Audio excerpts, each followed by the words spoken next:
Oh, he's forgot to unmute himself. What a start! What a start! Twice, 3 years, 3 years of this of this kind of carry on, and I've forgotten that you unmute yourself. Hello, everybody. If anybody's actually out there, it's on the Time Lash. Get Tae Flux. The subtitle for what may be the sort of last run of, well, let's say the last run of the traditional on the Time Lash format in which we pair modern Doctor Who with classic. But yeah, I don't know about you, but I don't have any plans for this to be the end. No, and I mean, now that, sorry, I'm Mark, he's Ben. you know that if you're listening by now. Yeah, so I've been allowed to continue doing the podcast. We've settled out of court with Glenn McCoy's lawyers after meeting him in January, and we're back. We're back. That's why I've been away for such a. It's not, in case Glenn McCoy's lawyers actually get in touch. He did not. He did not sue us. He did not sue us. He was a lovely man. He was a lovely man. He was great. I mean, why have we been away? Well, Mark, you've been extraordinarily busy. You are. I mean, jumping ships lately. You are the go-to internet's go-to Star Trek correspondent. Yeah, I feel like a bit of a charlatan, but it's fine. It's good. Ooh, I realize enthusiasm. It's coming off the screen. It's that thing. It's that imposter syndrome thing. Oh no, I don't belong in this sphere of Star Trek fandom. And then you go, although actually, now that I think about it, I have retained an inordinate amount of Star Trek knowledge in my brain over the past 37 years. So sure, let's go for it. Congratulations. We are back. Doing everything a little differently. If yes. You're listening to this as a podcast, hello, you're always welcome, and we love you, and you're wonderful. But we're also doing this live. We're on Facebook, we're on YouTube, and I can confirm, Mark, there are indeed 4 viewers at the moment. Is that across both mediums? I believe that it is the cumulative number across the 2 platforms. One of which is David. David, hello, mate. Thank you for joining us. Thank you for being here for the ride. So as always, when we do our listener correspondence, we've got the stuff people have sent in to us via Twitter and Facebook and email.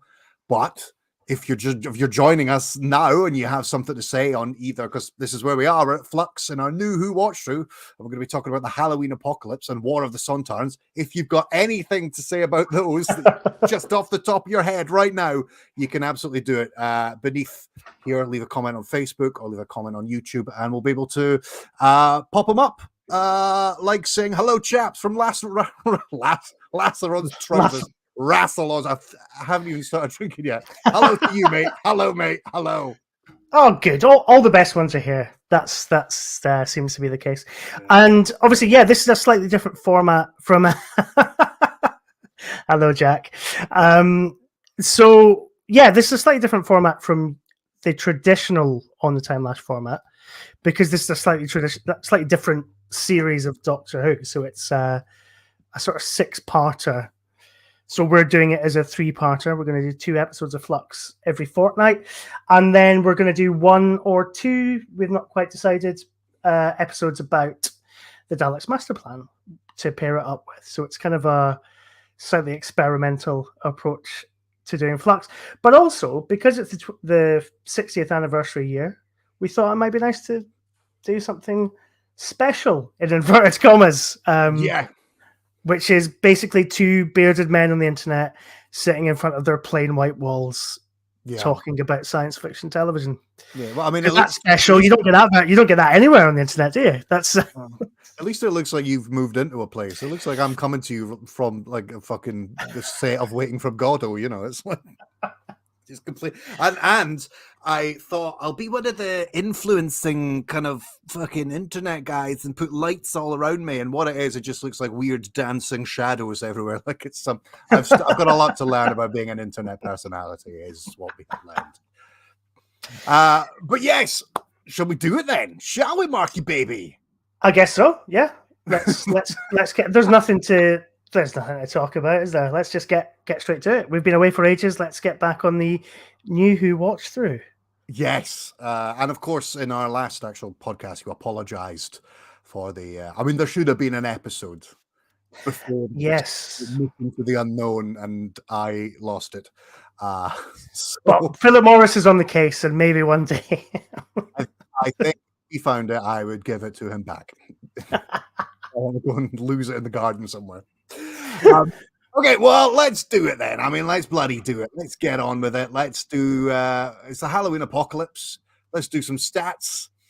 So the Halloween Apocalypse was written by Chris Chibnall and directed by Jamie Magnus Stone, and it was broadcast on, surprise, 31st of October, 2011. That was that 2021. 2021, sorry. Was that back on Saturdays, was it? No, it was a Sunday. It was a Sunday. I have this episode gives me a kind of Proustian window. Because it was the last episode of Doctor Who I ever watched in my lovely flat on the seafront in Margate. So I had a slightly upsetting experience rewatching this today. I was like, oh, why am I not still there? Anyway. Well, this is going to be one of those. It's going to be one of yeah. So the Halloween Apocalypse, it was watched by 4.43 million viewers, which was 26.9% share. Making it the second most watched program of the night in the UK. It received an audience appreciation index of 76, and the 7-day consolidated numbers rose to 5.81 million, making it the 9th most viewed program for the week. Not bad. Yeah, not bad at all. Not bad. And in terms of reviews, I'm looking at this on Wikipedia. In terms of reviews, 3.5, 4 stars, B+, like, pretty fair. People seem to have enjoyed it. 77 on Rotten Tomatoes. Yeah, well, I mean, it's good.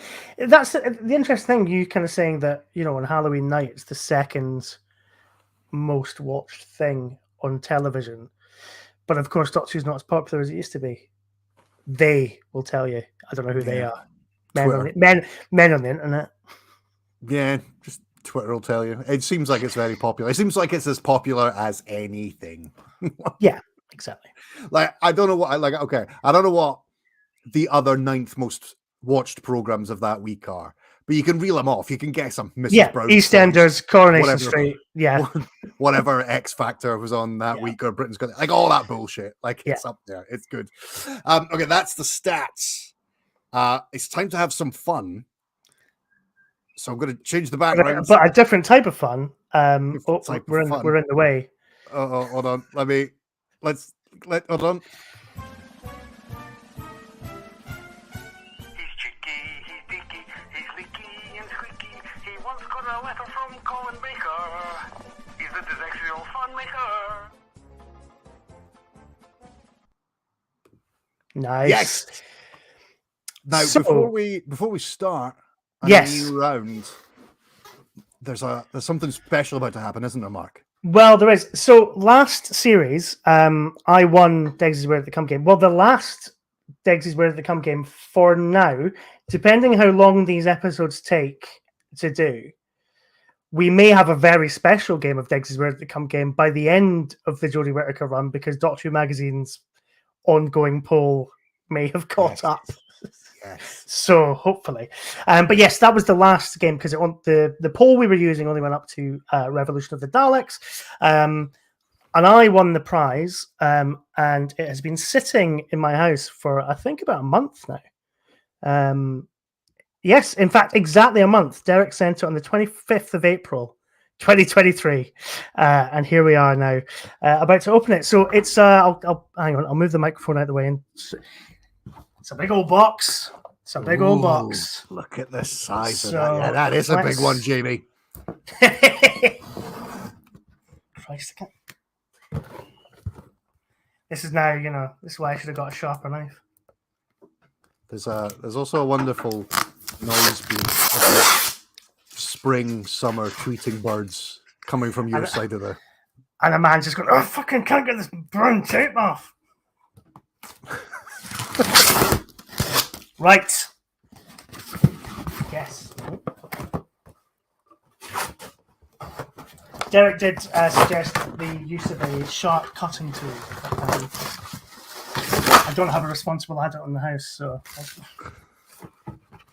I mean, this is what the internet's made for, isn't it? I mean, ooh, so it is one of, if I remember rightly, it is what is referred to as a geek box, which is one of these sort of, you go into HMV. It's how HMV keeps going now. Yeah. You know, it's vinyl, it's collector's edition Blu-rays, and it's geek boxes. So it's a sort of collection of various different pop culture items, usually Eagle Moss miniatures, bunch of other stuff.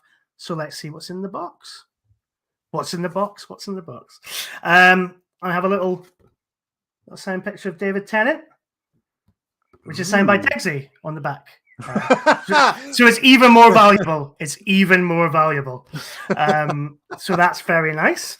And what I'm actually very excited about, which I know is not very on brand from the Time Lash, is that I have an Eagle Moss miniature of the Dauntless from Star Trek Voyager. Yummy. Look at that. Look at that. The fucking Dauntless. Nice. Very excited. That about is. because obviously they good. then built an actual Dauntless in Star Trek Prodigy, but that's for a different podcast. How exciting. I've also got a little David Tennant, which is good because I gave an ex-girlfriend of mine my David Tennant action figure, so that's good. Got one of those back. I'm not dwelling on that story any further. I mean, you sounded as white as is possible for any human man to be. Like that. Little Silurian. Little Lovely. Silurian. Little Silurian. And oh, lovely. A copy of Doctor Who and the Android Invasion, Ooh, which is I'd have an loved absolute joy. I love that story. I love that. Ooh, Christ. Something I've never read, which is Rob Shearman and Toby Haydock running through corridors, which is their walkthrough. Okay. And it's the 60s, so that'll be good. I am feeling pretty jealous right now. And you should, because what I also have is a Fucking Deadly hell. Assassin jigsaw puzzle. I mean, That's amazing. Although I say it's a Deadly Assassin jigsaw puzzle, which it is, but then they've just stuck like a weird, like, green rhinoceros monster that wasn't in it, just in the Panopticon. oh, So I mean, that's a whole unseen Doctor Who adventure. That, back in the days where there was no such thing as brand management. and also, is it just me, or is that? It's quite hard to get it up. There we go. Is this guy? Oh, hang on. Is that guy? Oh, is that guy there? Patrick Troughton in the white. I cannot. I'm not sure. I'll put a photo on Twitter. Thank you, Derek. What a lovely gift, and what a lovely box of things. And I'm very, very, very happy with it. So thank you. I know. I'm deeply unhappy that I just watched that all unfold. That's all right. So it's all to play for then in the new season. Is what you're saying? Yes. So the new season. All, my friend. That was a haul. That was a. There it is. The 10th, 11th Meta Crisis and 14th Doctor there, ladies and gentlemen. So we're now going to play Degsey's quiz game thing, which is the new version, because obviously we don't have Degsey's at the Camp game. So it's a bit of a quiz, it's a bit of a game, and there's a thing involved as well. So, well, what I think we'll do, because Derek sent us each questions to ask each other. Yes. Should we do 2 questions each this round? Yeah. For this half, Yeah. And then we'll do the other questions in the second half, and we'll maybe do one of the games. Maybe One of the games. Right, okay, sorry. The game and the thing are the same as last time. You'll need a stopwatch for the game. I didn't read that far down in the email. So I only have the questions. Well, we'll do the questions for now. We'll tell you what, we are going to take a little break. Yes. We're not going to do right through. We are going to have a little jingles intermission for about 5 minutes. So let me do my admin in that little break, and then we'll do the game thing. Well, you can do your game in the second half. I'll do my game in the first half, because my game is for you. Okay. And then you can Okay. So we'll do the questions first of all. So we'll ask each of us a question each. One and one. One and one. Yeah. Cool. So, right. So Ben, the topic you get a topic as well, so that might help you. Okay. Is the First Doctor Adventures. Okay. All right. Okay. So your first question is, and feel free to play along at home, but don't put the answer in the chat and give Ben the upper hand so that he can win, like the USS Protostar or whatever. Play nice. Who was Ben de Heer? Oh, Who was Ben de Heer? I know exactly who that is. He is in the crew. He's like he's a market stall holder in the Crusade, where the Doctor's trying to buy like a robe, but gets Vicky to steal the robe. The interesting thing, and why do I know this? Because I watched the documentary about the Daleks' master plan last night, because that's what we're going to do. I'd forgotten this, but there is I can't remember what the name of the actor is, but there's a weird bit where the actor who plays Ben de Heer in the Crusade shows up as just a guy, just like an extra in the Feast of Stephen, the Christmas episode in the middle of the Dalek master plan. And there's a bit where the Doctor, William Hartnell, says to him, "I know your face. Yes, I remember. I saw it in the marketplace at Jaffa." I just like calls out that was the actor from a serial the previous year. So that's who Ben de Heer is. He's the market stall holder in the Crusade. That's a far more detailed answer than I think the Degsey filmmaker was expecting. He's got a merchant from Jaffa from whose selection of clothes the Doctor chose garments suitable for 12th century Palestine. So there you go. That's a bit more comprehensive, but it didn't have all the stuff about the Dalek master plan, so mine was sold with passion. All right. Okay, so all right. Similarly, who was Mark? Who was Carol Richmond? Did I get a topic? It's it's both of it for the same. Oh, it's still First Doctor Adventures, right? First Doctor Adventures, yeah. What was her name? Who was Carol Richmond? Carol Richmond. She wasn't the secretary at the post office tower, was she? No. She is Carol Richmond. Even though she sounds like some sort of sassy New York socialite that was the Doctor's companion in a comic strip adventure, Carol Richmond is an astronaut on board Captain Maitland's ship, which was in orbit around the sense sphere of the sphere. I've never been awake for all of the sense rights. That's maybe why I've forgotten. All right, so that's 1 point to you. Nil to me. Okay, so your second question of this round is who were armed I'll start that again. Who were armed with light guns? With light guns. Light guns. Light guns that they were quite easy to carry. Light guns. It wasn't the Dravens in Galaxy 4, was it? It wasn't. No, it was the guards on Jano's world, including Captains Edal and Exors from the Savages. Savages. Yes. Yeah, I was going to say that after you'd finished the sentence that told me. Okay. Your next question, Mark. Here's another gun question. Oh, this is much better than light guns. Who were armed with heat prods? Heat prods. Heat prods. That's not sweaty Protestants. That is who was armed with heat Can you say prods? that in Ireland, in the Republic of Ireland? Oh God, heat rods. Heat prods. Heat prods. Was it the Dravens? No. Oh, it was the weapon of choice of the monoids after they had taken over the Ark. Remember they forced the Doctor and his companions into the security kitchen with a bunch of heat prods. Remember that classic 1960s adventure. I love the Ark, and I've completely forgotten about the heat prods. Because it's all security kitchen, isn't it? It's all security kitchen. That's the big headline from the You're Ark. scratching your head. You're scratching your head about the heat the security kitchen. You're not really focusing on anything else. Okay. So more questions in the second half. But for now, we're gonna do the game, which is basically I need a stopwatch. So bear with me. Because I'm gonna need Ben. This is when it gets a bit BBC Radio 4. Yeah. So, hang on, let me just double check I've got the right monster. Always a great sentence to hear. Okay, so Ben, Yes. I would like you to go. Oh, that's the wrong fucking email. Jesus, this is why we shouldn't do these things live. Okay, so I'd like you to describe what a Dalek is for as long as you can without using the letter O. All right. Okay. Although actually, apparently we can both play this game, so we'll see how long you take, and then maybe I'll have a go.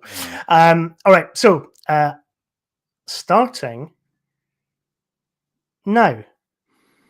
A Dalek is a disgusting mutant in a tank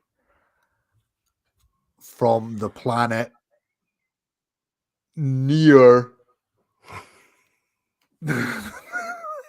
ish Earth, and inside the tank is a huge alien bred for war and destruction and extermination, created by a mad scientist. Hang on. Sorry.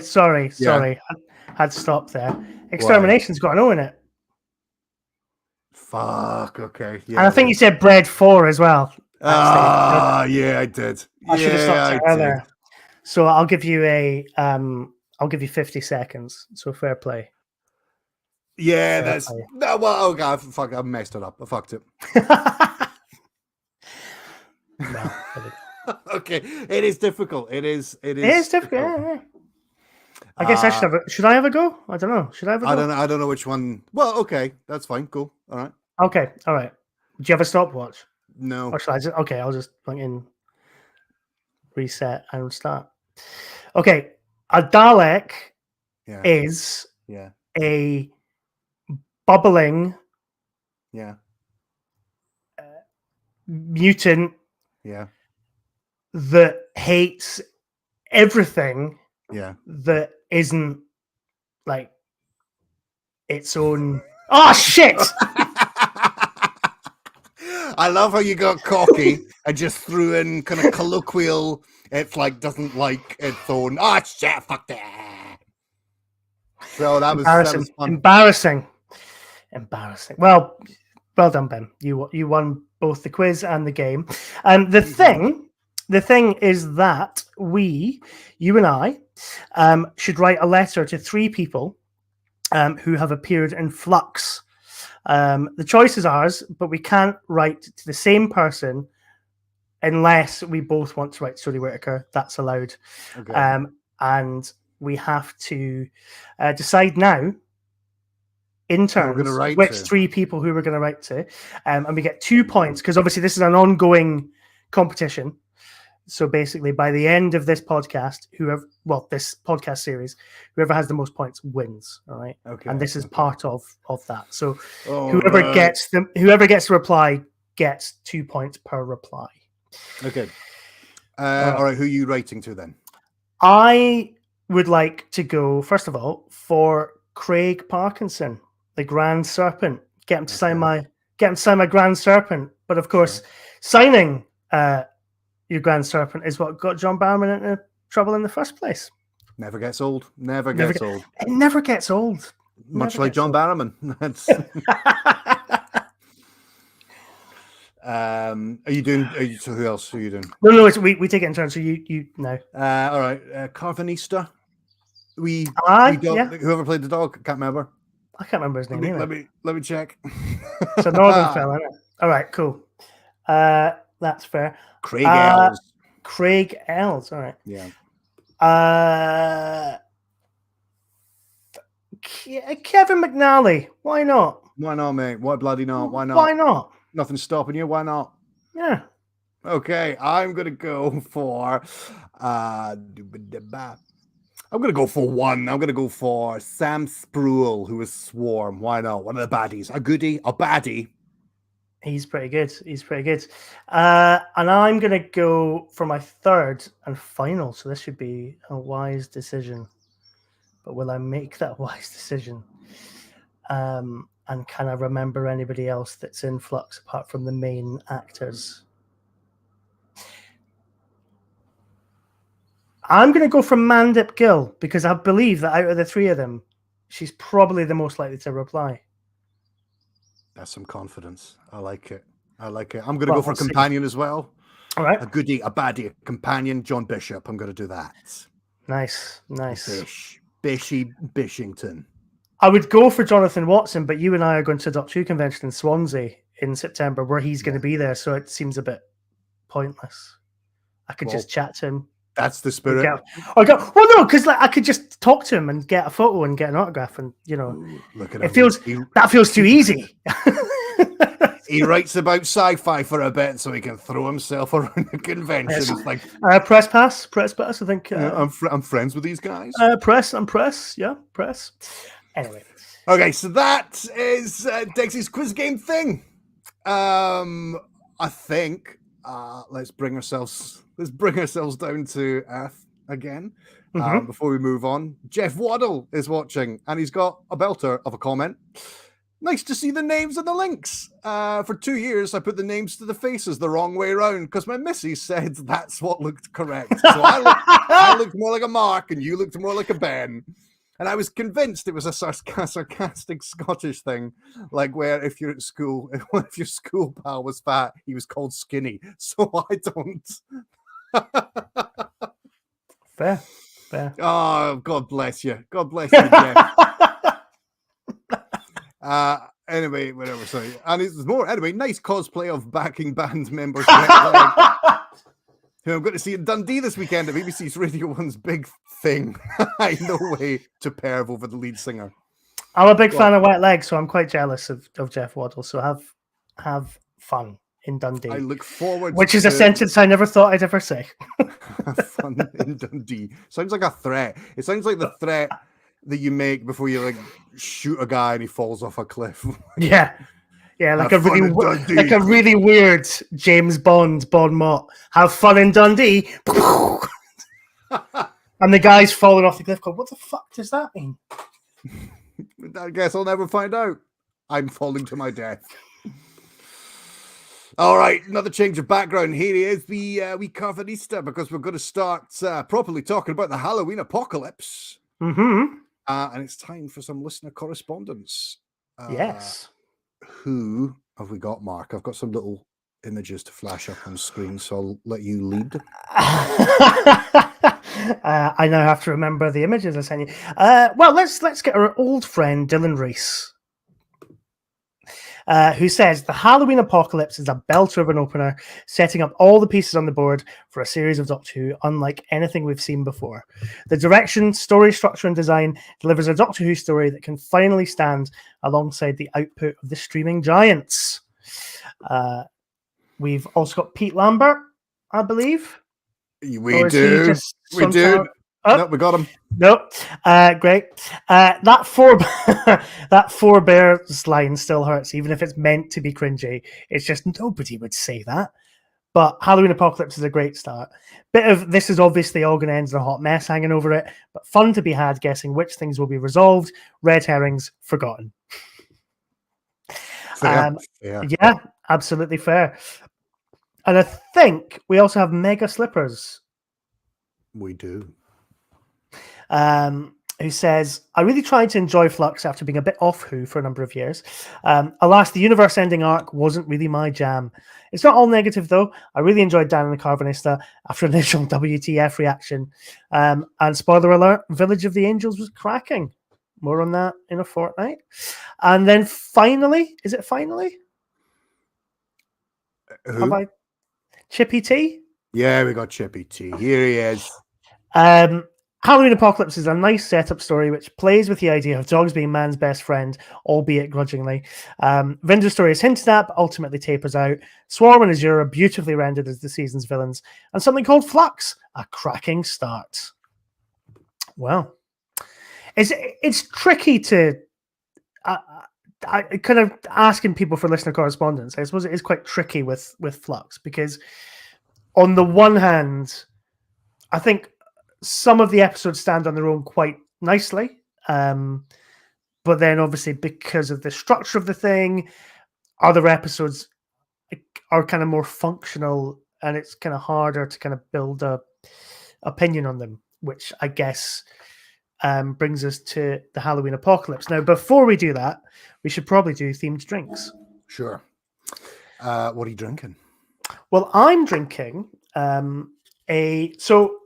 Brew York, which is a wonderful brewery. And hopefully, if I keep saying their name, I can just stop paying my £50 subscription and I'll just get the beers for free. But they do a series of sort of very strong barrel-aged stouts, which they've dubbed the Flux series. So, hey, what better beer to drink for this series of On the Time Lash than these? So I've got number 23 in the Flux series, which is a Jack Daniel's barrel-aged maple and pecan imperial milk stout. So I'm going to be fleeing by the end of this. That sounds tasty. That sounds nice. It's very nice, but very, yeah. That'll do me the full 2 hours, I think.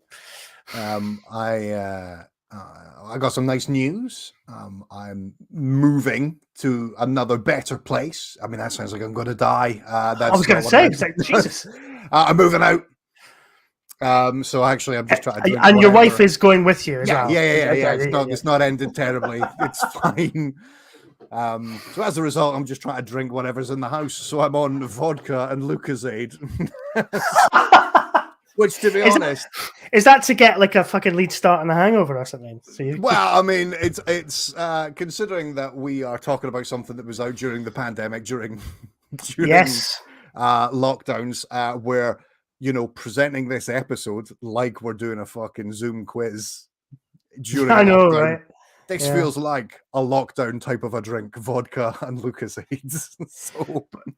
But yeah, this feels very much like the kind of winter lockdown Zoom quizzes where everybody's just a bit sick of it. And why are we still doing this? But on the subject of COVID, of course, this is, you know, the COVID series of Doctor Who. Yeah. And I had a thought. I put it in the group chat that we have with some fellow Doctor Who fans to see if this was funny. And I thought, well, all right, I'll put it in the podcast, which is that, do you ever think we'll get to a point where in the years to come, we'll get like a series of Mythmakers tapes of all of like Doctor Who's COVID supervisors? Because, you know, like Keith Barnfather and Nick Briggs, they're very thorough in what they do. Yeah. So yeah, I wonder if we'll ever get, you know, some anecdotes about what it was like to put one of those weird plastic visor things on John Bishop's face, or gotta be working out which members of the TARDIS team had to stay in a social bubble and, you know, things like that. We've got whole interviews with vision mixers and you know, secretaries to the production office. Of course, we're going to hear about this kind of stuff. And you know, and if there's people who've like been in Doctor Who for like 2 seconds that just then dedicate the rest of their life to turning up in leisure centers with like little wallpaper and tables, like selling autographs. So I mean, yeah. Remember I can't remember what convention it was. I think it was one of the Motormouth ones. It was the one that was Peter Capaldi's like first convention. Yes, yeah. I remember like the big guy who played like Little John in Robot of Sherwood was there, and that feels like anyone who worked to protect the cast and Doctor Who production from COVID. They could have a table at a convention. Oh yeah, absolutely. Yeah. It's like thank you for your service. Yeah, like they feel like they've got as much right to come to a convention and milk the teat of that financial cow. I'm so glad you didn't say milk the teat of fandom, because that gives all sorts of horrendous images. I mean, this was pretty bad as well. I can see myself on camera pretending to milk a financial cow, and it's not a great look. Moving swiftly on. That's an interesting place to start. This being the COVID Doctor Who. I think, like, the news that we heard, firstly, COVID changed everyone's lives, big and small, all, like, every part of the social landscape was changed because of it. It was cut down to 6 episodes. We were only getting a series of 6 episodes, which prompted a lot of people to scream and shout rather than Whereas I think understand the rational constraints. people, well, I was going to say rational people like us were like, I'm amazed we've got more than one, to be honest, given everything that's going on. So I think everybody tuning into the Halloween apocalypse was like, oi, what's this going to be like? The Doctor's trapped in a white void for a bit or something. Like, we all kind of, I think we thought there was going to be something fairly severely lacking in production, very noticeable. If you watch soaps around about this time, like, you can see that there's a lot of drama which is being missed out on purely because of the way and I suppose also the characters have got to adapt these things into their lives as well. And there was all that weird stuff where, like, they would have, like, was it on EastEnders where they had, like, Danny Dyer's wife come in as, like, a body double for his, like, on-screen wife, so that he could kiss her without giving his co-star COVID or something like that. It was bizarre. There was, like, all sorts of weird sort of workarounds like that. But what we get, not even in the opening episode, just the opening of the Halloween apocalypse, is just rip-roaring CGI action sequence, comedy, adventure, craziness. And just from that, I remember watching it and just feeling like a lot of fears completely disappear when I saw how much dexterity and how much creativity was popped into that opening title sequence. Yeah, I mean, it's not even just the opening titles. It's like, I wrote a note when I was watching Halloween Apocalypse again, which is basically, where is it now? It's all of Doctor Who in 5 minutes. You've got, like, a big, like the Doctor and their companion are, like, imprisoned on a planet somewhere in space and they've got to escape. Then there's, like, weird goings on in the past. And then, we're on contemporary Earth and something terrible is about to happen. And that all happens within, like, 5.5 minutes. Yeah. Including the title sequence. And it's like, it's Doctor Who in the kind of COVID era, but incredibly confident and feeling like, it's Doctor Who. It doesn't feel like it's scrimping and, saving and cutting back. And which I think, weirdly, a lot of episodes where there wasn't a global pandemic felt more like there was a global pandemic going on where they couldn't have many actors on set than this does. Yeah. Well, what it looks like is finally we get Broadchurch's Chris Chibnall doing Doctor Who. Because it looks like, if you any given episode of that first series of Broadchurch, it's not really so much that it builds to, like, some sort of conclusion. It's like every scene is like a mini episodic thing strung together. Yes. And this is what we get here. Like, it's just like there's so many different stories. There's so many different, and a lot of this stuff we won't find out for maybe 3 or 4 episodes if they even remember it. But like, we meet a new companion. We're flying around on, like, anti-gravity bars. 20 minutes in, oh, by the way, we forgot, but here's a weeping angel for you. And just a woman runs out of the mist and goes, "Oh, hi, Doctor and Yaz. I'll be important in about 3 weeks. See ya." Yeah. Like, it's done with such, say what you like about it, and people do, the Chris Chibnall era. The single episode is done with such bravado and such confidence. We talked about it, how Star Trek Picard, the Star Trek fans made us feel building over 10 weeks. Mm-hmm. It was a recognizable feeling because I had it watching Flux, and I remember being absolutely sold by the end of the Halloween Apocalypse, which, watching it back now, is still satisfying, but it is a chapter 1. I don't know. Absolutely. You wouldn't really revisit it unless you were starting to watch all of Flux. But as a single episode and watching it on that night, the 31st of October, I was like, brilliant. Fucking brilliant. Absolutely. And I think actually it's interesting you saying kind of, you wouldn't watch it Which is a weird thing. So Doctor Who fans love that criticism, and I'm not saying you're saying it as a criticism, but Doctor Who fans love to kind of throw that criticism at things, which is like, oh well, you know, you wouldn't watch it, again in isolation, and it's like, well, yeah, because have you seen the TV landscape recently? Nothing at all, and that's a wider sort of problem that I think the sort of TV industry needs to sort of look at. But nothing is episodic anymore. You can't just drop into anything anymore. So like I think you know what I mean? Like I think this is very clearly that it's like a part one. It's like it's a bit ridiculous. But I'm saying everything does that now, and it's weird that Doctor Who is actually a show that started out as a serial back in 1963 takes till 2021 to actually go, oh, maybe we should do a serial again because COVID's made it really difficult to do like 10 episodes in wildly different settings. Yeah. You know? But they still do though. It's just they merge everything into one single narrative. Exactly. Really. Yeah. You know, like with sort of the same actors that they can rely on over the kind of 6 weeks. Yeah, I mean, we'll see that more when we get to War of the Sontarans, which is more of an individual episode. But like the big selling point was that it was going to be the Crimea and Mary sequel. It's like, but it's most of it set in Liverpool. And, and in the Temple of Atropos. Like it's, you know, like they've been incredibly creative. They've been, but with it, incredibly smart. And I mean, I love it. I'm going to say now, I love Flux. It's great. Yeah, same here. I mean, I remember watching it as it went out, and I kind of, obviously it's a muted feeling now because obviously it's a sort of second or third viewing of it.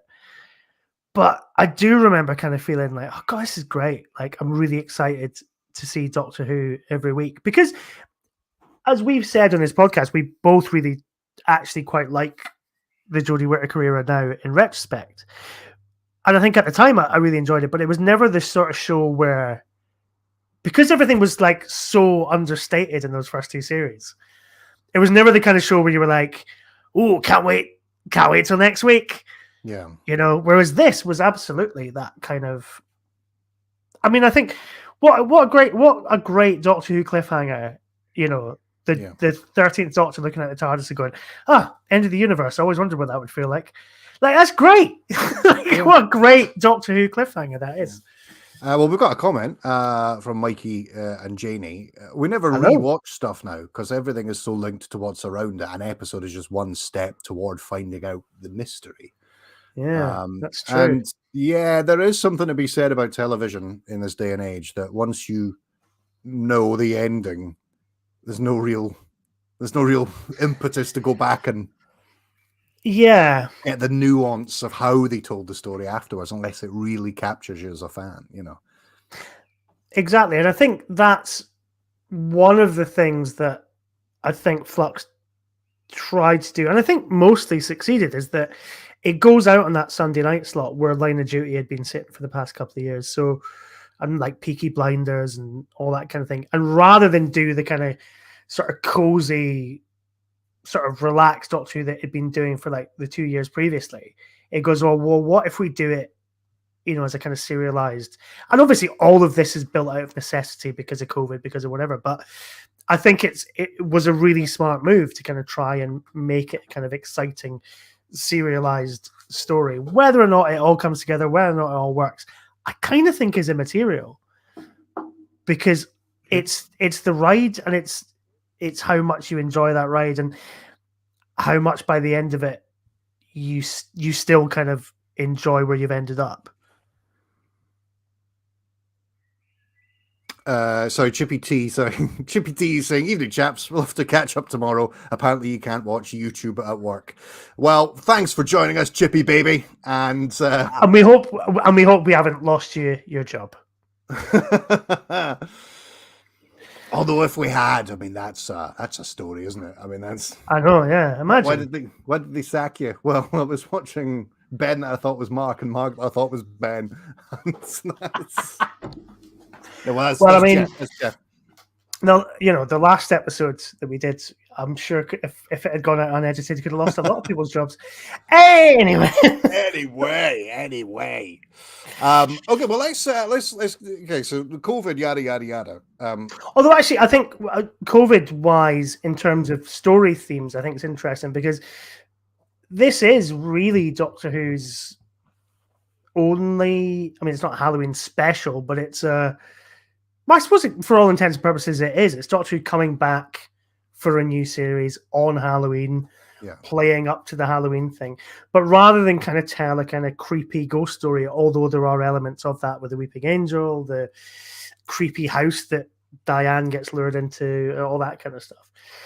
The main threat is an existential one, and it's like, you know, the end of the end of the universe and reality as you know it. That's a bold start to a Doctor Who series. We don't know where it comes from or what it is, but it means business. And it simultaneously brings with it some of the best of Community and the worst of Community. Yeah. Both of those come out of the woodwork to affect humanity. Interesting, because the satire will continue in War of the Sontarans. That's going to be interesting. And it continues all the way through it. I think the Craig Parkinson stuff's fantastic in terms of how that deals with profiteering and things like that. But so I mean, there's that element of it. There's also so should we talk about Dan, who's obviously the new companion? Let's talk about everybody that we meet. And the first one obviously is new companion John Bishop as Dan, whom I love.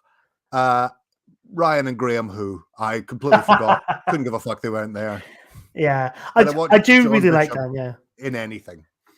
Although it's funny watching it now and knowing kind of how Dan's story ends. And he's introduced, you know, he wants a job in the museum. He's got a trade as a plasterer, but he's clearly not getting any work because, you know, he's not getting any food in the house. He's skin. He's helping out the food bank, all that kind of stuff.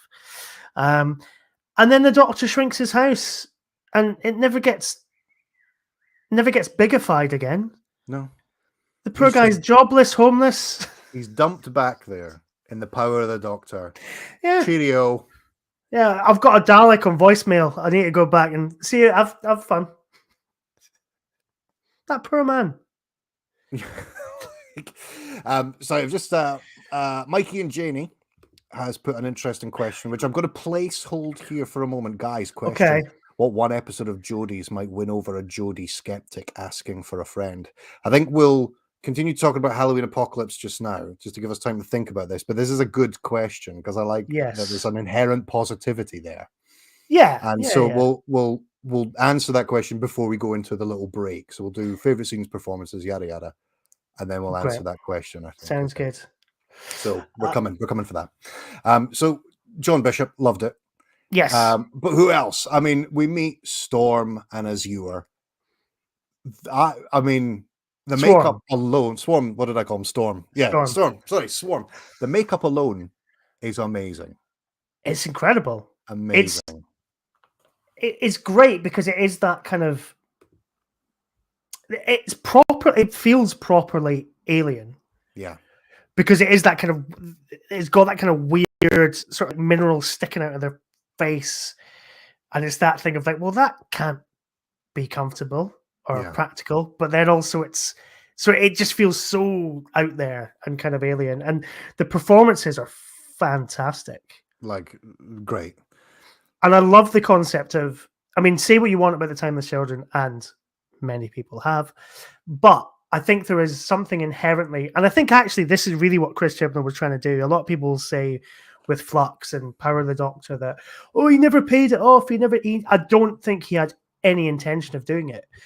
And I think Swarm is one of the main evidence for that, is that basically what he wanted to do was go, the Doctor's had this whole other life that they don't remember, which allows you to then introduce villains that know the Doctor really well, but the Doctor doesn't know them. Yeah. And that's a great concept. And yes, sure, arguably you can do that by going, all right, this is a future Doctor's very worst enemy or whatever. But I think that there's an added layer to it when it's a past Doctor, and the Doctor's kind of not got that knowledge of what this villain is, but the villain knows the Doctor perfectly and has the upper hand. And it's about how the Doctor proves that they're still the Doctor and how they then defeat them, because ultimately it doesn't matter that they don't have that foreknowledge. Yeah. Before the Timeless Children, and I can't believe I'm about to start defending the choice that was made. There's only really two adventures that you can have. There is the Doctor and an enemy that they're familiar with, where they both know each other, know each other's abilities and weak spots. Then there's the story where it's a new villain and they spend time learning each other's abilities and weak spots and how to fight. There's something incredibly interesting about a baddie that knows the Doctor incredibly well, has been imprisoned for eons, and is just sitting on this cold egg of revenge. Whilst the Doctor has no knowledge whatsoever as to how where to pick up, there's just no meeting in the middle for ages as to how a victory can be obtained. And eventually at the end we all know what happens and the Doctor wins. We'll get to how we think that was handled in a couple of weeks' time, but you're right, you could see what he was trying to do. What's the third storytelling alternative that we've not had in Doctor Who up to this point? Nearly 60 years of Doctor Who, and we haven't experimented with that idea. And again, that's something that feels insane, because even when Terrance Dicks and Barry Letts introduced the concept of the Master, who is an evil Time Lord, they don't go, oh well, all right, Doctor Who as a series goes, oh well, we'll just follow that character in a linear fashion alongside whoever the Doctor is. They never go, oh, let's throw in like a Master from way in advance. Yeah, that happens to bump into a previous. No, never thinks about it. Yeah, for a time traveling show, all the baddies are very, very linear. So, oh, you again? Yeah. Only bloody saw you last week. Yeah, it's. I think the both of them are great. Yeah, I'm not quite sure what the whole thing with, because Swarm.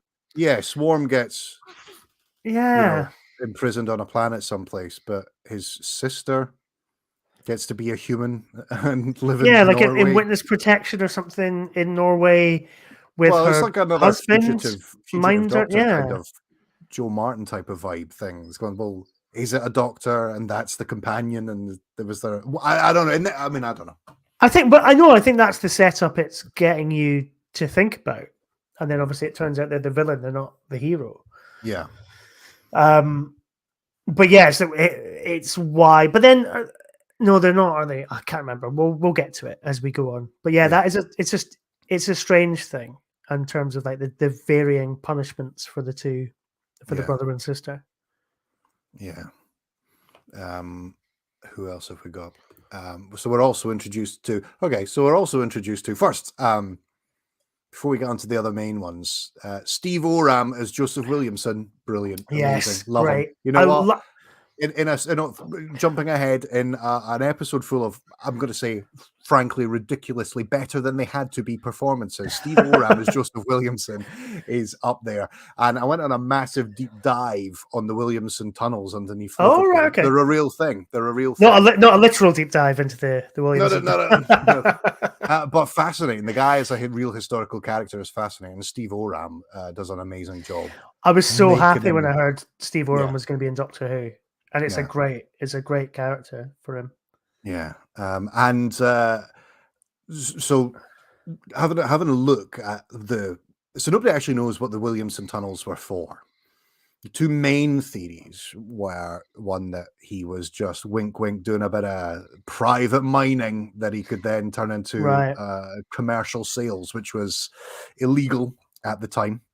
So we had to do it on the sly, not keep any written records or have any major advertisement of the building work that was going on. Or he was doing it purely for humanitarian purposes.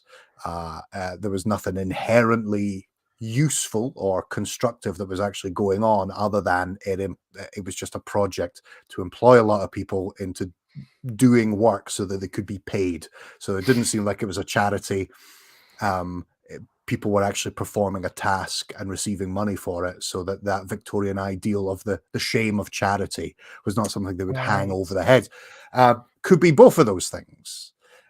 Since Doctor Who went out, there is now a healthy cult of suspicion that he believed in a doomsday cult, and that's now a new theory, which they will talk about on tours. And people's belief is that he subscribed to some sort of doomsday theory because of Doctor Who, which I think is great. So that had never existed before until Doctor Who. There was maybe some crackpot things, but then like the Doctor Who came out, and everyone's like, "Oh, well, that's definitely what it was." Then, I mean, there's no proof at all, but he must definitely have been building some sort of like ark beneath Liverpool for people to retire to in the event of a cataclysm. That's amazing. That's because amazing. of Doctor Who Flux. I think that's great. I love that.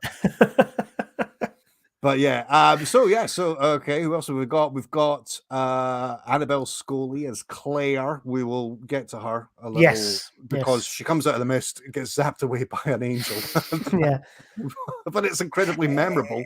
It's a great scene. Like, I love because as you and I both have been, drunk trying to get into your house. Yeah. There's a jeopardy there. But when you're perfectly sober and you've got to keep your eyes on a weeping angel, Jesus, terrifying. Yeah. I mean, I drop things consistently, like at the best of times. Same. Like, I'm surprised that she got as far as she did. I'd have been zapped before I'd even turned I stand no chance against a weeping angel, mate. I was the moment you can't blink is when you want to blink, and I'd be like, it would be like watching like an old style silent movie with me. Like, it would be. And lastly, really, it's Vinder, Jacob Anderson as Vinder. Is the other kind of main character that's being set up. Immediately, kind of don't know him as well. I mean, we feel like there's some sort of tragedy at the heart of that story, some sort of boredom, some sort of exile. But he's the sci-fi character, so he's harder to connect with, isn't he? Yeah, but then he's reading out numbers on a space station. Yeah, but there is something quite. I like the kind of broad character brushstroke of, like you say, that kind of hints at a tragedy or a kind of shame, where he talks about how great it is to be out in the middle of nowhere watching the stars and the planets and all that kind of thing, but also he hates it.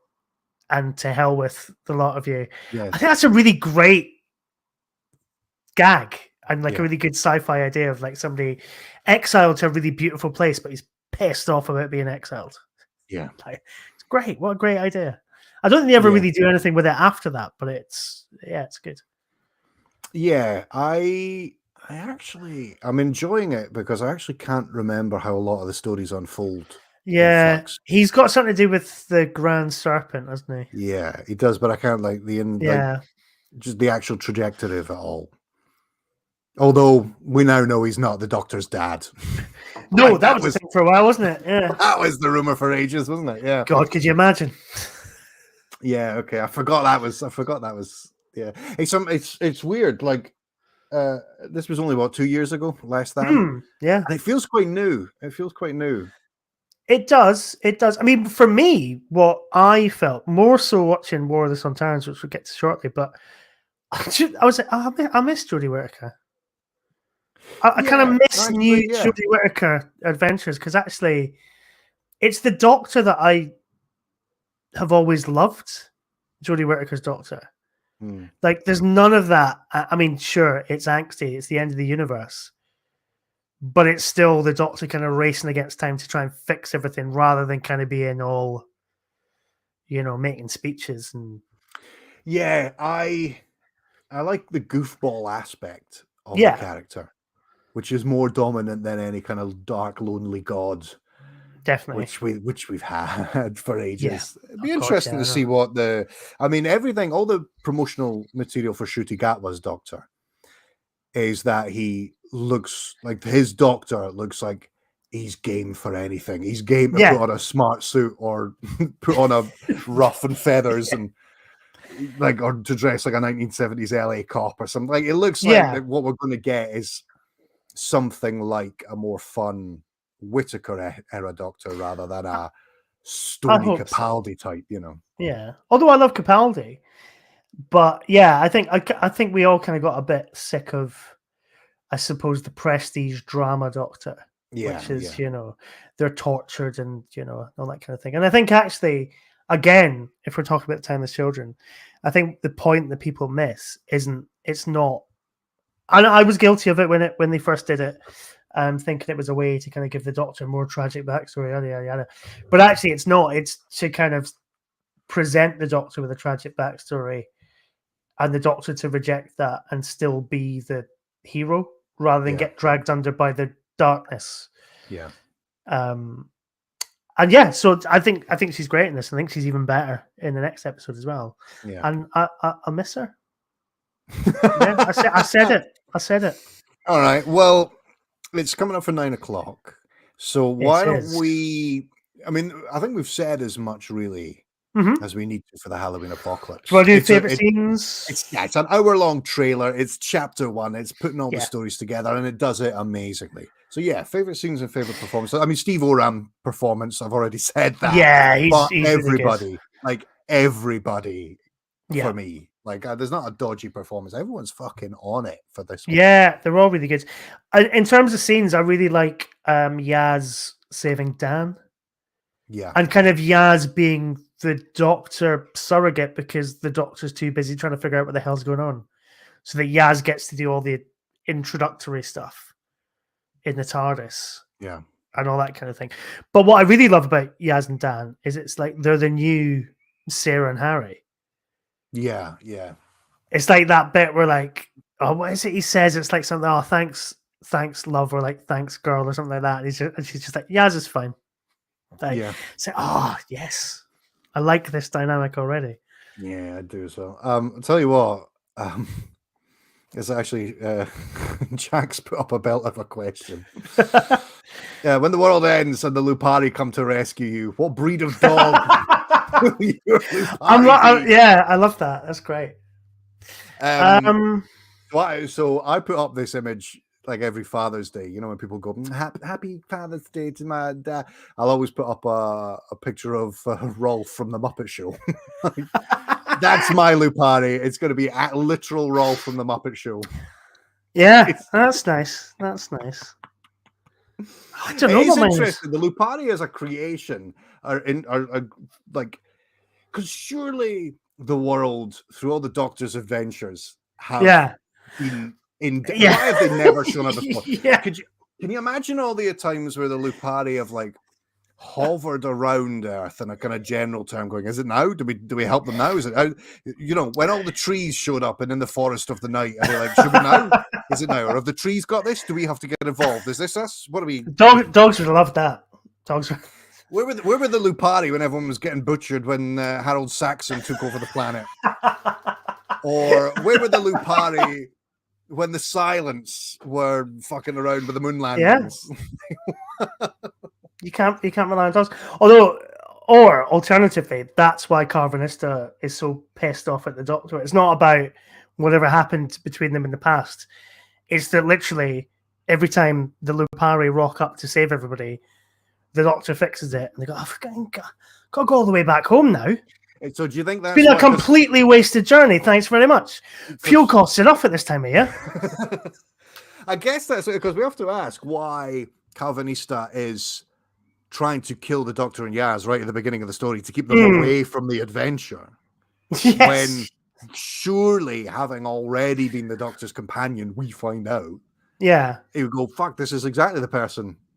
That, in fact, we don't need to do anything if this other person is involved. We just let them do it. Yeah. Oh no. We've got into that bit where we start questioning the logic of everything. No, but it was great. It was great. Funny. That's like I'm happy to be swept up and stuff if it seems like a thing of quality, and this does. Yes. There are a few, absolutely. Yeah. There are a few things that pause for instance, like, does it mean anything? Of course, it doesn't now. But was it intended to mean something? That when, the pre-title sequence, when he's got his little pointy kind of samurai type of hat on, he looks like one of those kind of ghost beings from Spyfall, those kind of like things that were pressing onto another universe. Are we supposed to think that the Lupari are these? I don't know. Like, no, they're just dog samurais. Dog samurais. And we only meet one of them, don't we? Through the whole series, it's just him. I think so. We just see their bunch of interlocking ships. There's loads of ships and stuff, yeah, and then they all explode, but you don't actually see any dogs on fire, which is good. I'm not saying I want to see dogs on fire. Just to go on record. I admire Chris Chibnall's restraint. Yeah. Do you see that? There was that clip of him where he talks about he came up with the idea of Carvanista because he had a dog, and everybody was giving him shit for it. And everybody on the internet was giving him shit for it, and I was a bit like, well, I mean, that's literally why George Lucas created Chewbacca, and it worked out all right for him. Wow, I think we've got a little insight into the writing process there. He's just like staring at the cursors flashing on the word process, and he's just like looking around going, there's a dog. A dog from space arrives in, where was I born? Liverpool. I do like the Liverpool stuff. I like Doctor Who has gone through region, like when it comes back. Christopher Eccleston, he's very much a northerner, but it's a Londony show. Definitely. And that's why Tennant gets his Cockney accent. I like it then that there's a Scottish master and a Scottish doctor, and now everyone's just from the north, and it's just it's just Lancashire Yorkshire rivalries in Doctor Who. Inclusion and diversity, and that's great. I like that we're in that. Then this. We're in Liverpool. I like that. I will enjoy it more for the War of the Sontarans. Yeah, definitely. It does kind of freshen things up a bit, because you do kind of think like, well, why doesn't the Doctor just rock up in other towns in the UK that aren't the home counties or London? Yeah, or a street in Cardiff pretending to be London. All right. Well, let's head towards a little break for everybody. But going back to this yes, question, I was going to say, yeah. What one episode of Jodie's might win over a Jodie skeptic? Now, I mean, I admire the idea that a Jodie skeptic can be won over, which suggests you're never really on Twitter, because it is a tough playground over there in terms of Jodie skepticism. But let's imagine something. Now, I watched Demons of the Punjab with my wife, and she loved it. Like, absolutely loved it. It's a belter, yeah, it's great. Yeah, absolutely. Now, Arachnids in the UK was after that, and she was less taken, because I guess that goes back to a bit more kind of your bog standard stupid kind of Doctor Who. I guess the question though is this must be aimed at somebody who likes Doctor Who but doesn't like Jodie Whittaker. Yeah, I guess. Yeah, because you're right. I think Demons of the Punjab is a really good one to show somebody that doesn't like Doctor Who, because it's like proper TV drama. Witchfinders is pretty good. Witchfinders it's a good Jodie Whittaker Doctor episode. It's a good Doctor Who story. Yeah, I think that would be my go-to. Yeah, Witchfinders definitely. Villa Diodati. I know it leads on to other stuff, but I think it stands alone pretty good. I love a frog on a chair. It takes you away. Who doesn't? Because the thing is, if anyone's got a problem with that episode, is the frog on a chair. It's not the Doctor. It's not the companions in that. Yeah, I love that episode. Yeah, it's great. Yeah, there you are, mate. You've had three or four out of us. Okay, so we're actually going to do a little break. I know if you listen to this as a podcast, what you will hear next is just the jingle, and then we'll be back. But for those watching on YouTube and Facebook, we are going to take a little 5 minutes, only 5 minutes, don't worry, We're going to take a little 5-minute break to just recharge glasses, and to do that, let me just. You gonna play us out with some John Levine? No, I've got some. I've got some snap. Well, okay. What we'll do is this. Bear with me, whilst I make this happen. There we are. Nice. And okay, we're going to be back very soon.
Hello, right, we're back. Oh, wait, hold on. Mark has again muted himself. He muted me. I'm amazed. I'm glad that you. I wasn't doing anything untoward there. You didn't give me a warning. Oh, sorry. Okay, I could have a Batman situation there. You never know. Why would you have had a situation? What were you thinking of doing? I just love this USS Dauntless so much. Oh, you love it so much you put it on a pedestal. Hey, I put it on, yeah. I was. Oh shit! It's falling off. Yeah. Anyway, we are back. We're back. We're back for War of the Sontarans. So do you want to get straight into it? Yes, please. There's you've got some nice lighting. Well, so I've got this like sun, one of those like sun thingy lamps. Oh god, that's a bit much. And I was just like, because it gets a bit dark in this room, but now I look like I'm in a fucking being interrogated by some sci-fi villains. It does feel like that moment in a film where the reluctant performer has now to give the performance of his life. Yeah, it's that. It's just him in the spotlight. 3 minutes to change your whole... I don't give a monologue about all the hardships that I've faced in my life, and I win my place at fucking Juilliard or whatever it is. I want to see that. We're going to crowdfund for that. I want to see that. All right, stats. War of the Sontarans was written by Chris Chibnall and directed by Jamie Magnus Stone. Broadcast on the 7th of November, 2021. It was watched overnight by 3.96 million viewers, with a consolidated up to 5.10 million viewers, making it the 13th most viewed program in the UK of the week, with an audience appreciation index of 77. 3, 4, 4.5 stars for the ratings. Rotten Tomatoes give it 100%. That can't be right, because because obviously Rotten Tomatoes is an aggregate score. Yeah. So if critics were giving it 3, 4, 4, how the hell is it? Well, 100%? so it says Rotten Tomatoes reviews, I guess.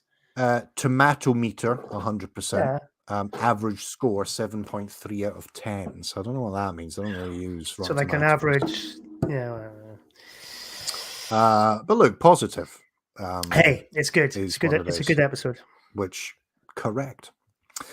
Sorry. Let's change the background to a Sontaran. It is Johnny Watson. Well, no, actually, sorry. We've done the stats.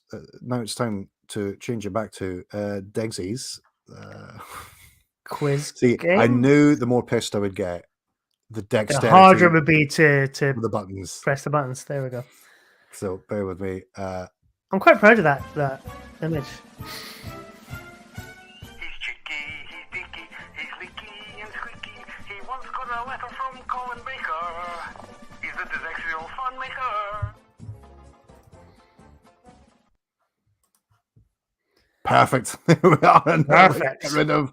There we are. Okay, so we're back. It's the second round. We are second back. visit. So it's the second round of the questions. Currently, we're at 2-0. So Ben, you got one question right in the quiz. Yeah. And you lasted the longest in the game, so you are 2. And I fucked all of it. This is rubbish. Absolute bloody rubbish. Again, let's see if I can just with that light let's on. see if I can reverse my fortunes. Sadder. It's weird, isn't it? It's just. Oh, that's ooh. I can change the colours of it as well. Look. Oh, wow. Go back to red again. That's exactly like, when a 70s Dalek it's is kind of like looking compensated. Oh, interesting. Oh, well, that's a bit insane. I'll go back to white. Turn the brightness down. Oh, that's better. I can turn the brightness down. What a trip. I could watch this. Okay, let's do it. Let's do questions. I have another 3 questions. Yes, so do I. Perfect. All right, let's do it. Well, shall I start? Go for it. Or did I start for last time? Okay. Well, Mark, again, we're back to it being First Doctor Adventures. What is Zafra gas? Is it Zafra gas or is it Zafra gas? Zafra gas. Okay.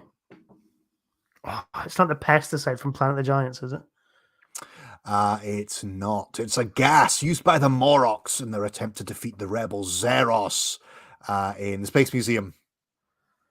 Do you know, I've seen the Space Museum, and that all just sounded like gibberish to me, but I haven't watched it. To be fair, I haven't watched it in quite some time. Although I have it on Blu-ray now. Who'd have thought that would be a thing? You have the Space Museum on Blu-ray. What world? What world we live? Okay, so you're... I mean, we've been now to a good few Blu-ray launches. Received a good few Blu-rays in the post. Nobody ever watches the episodes. It's all the value-added material. It's all the extras.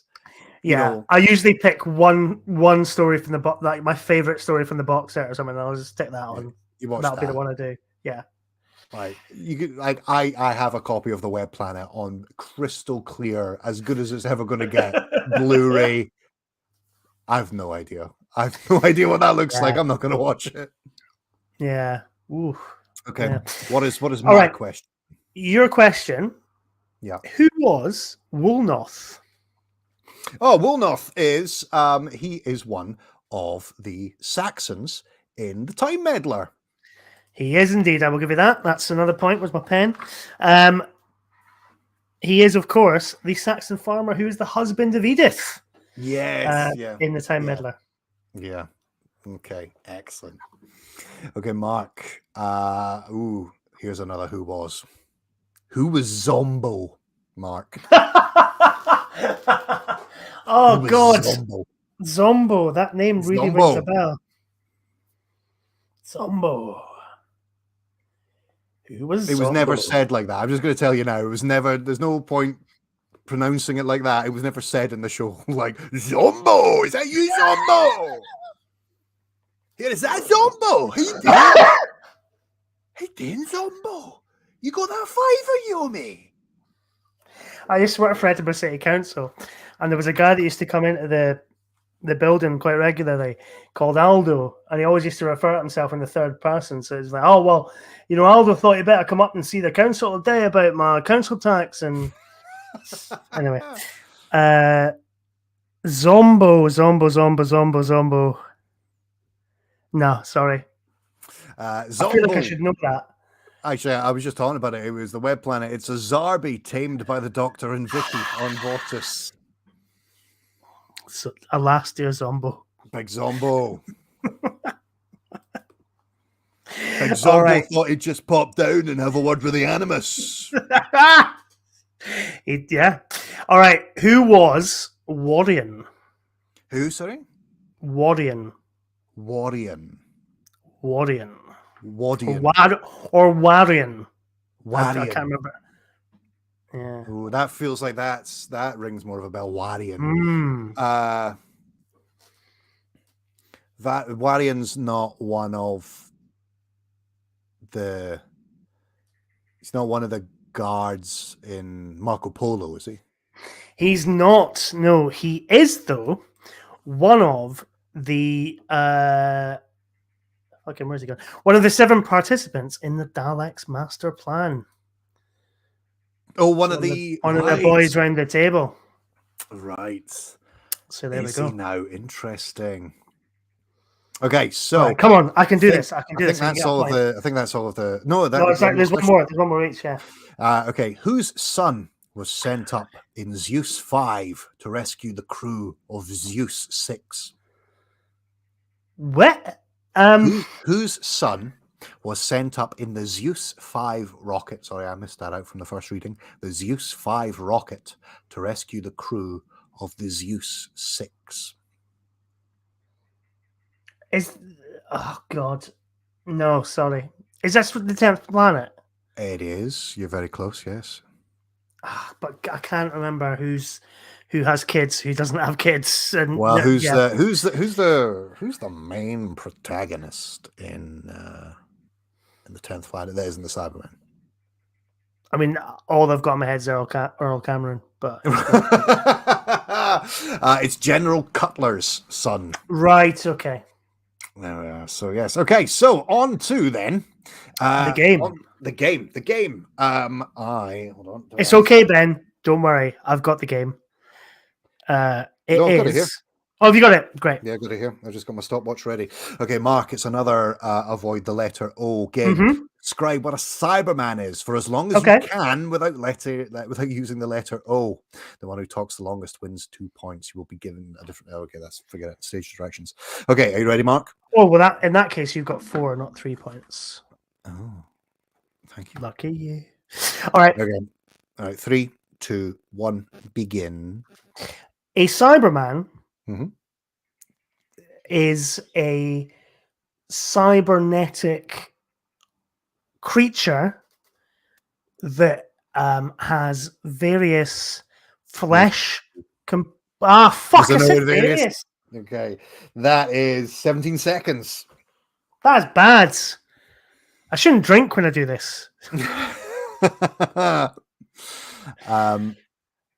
Oh wait, sorry.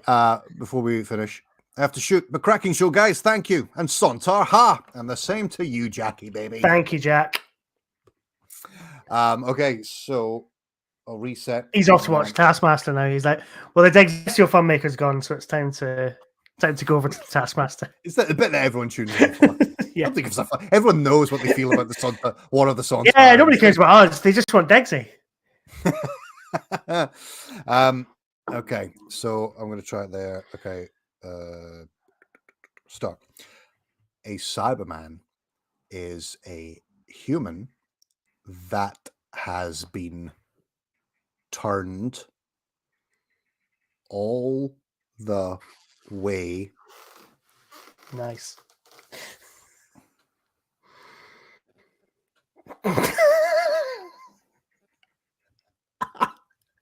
What's this? Mechanical in an attempt that preservation. That Buzz.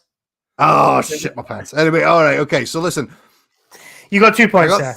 I got 39 seconds, 40 seconds there.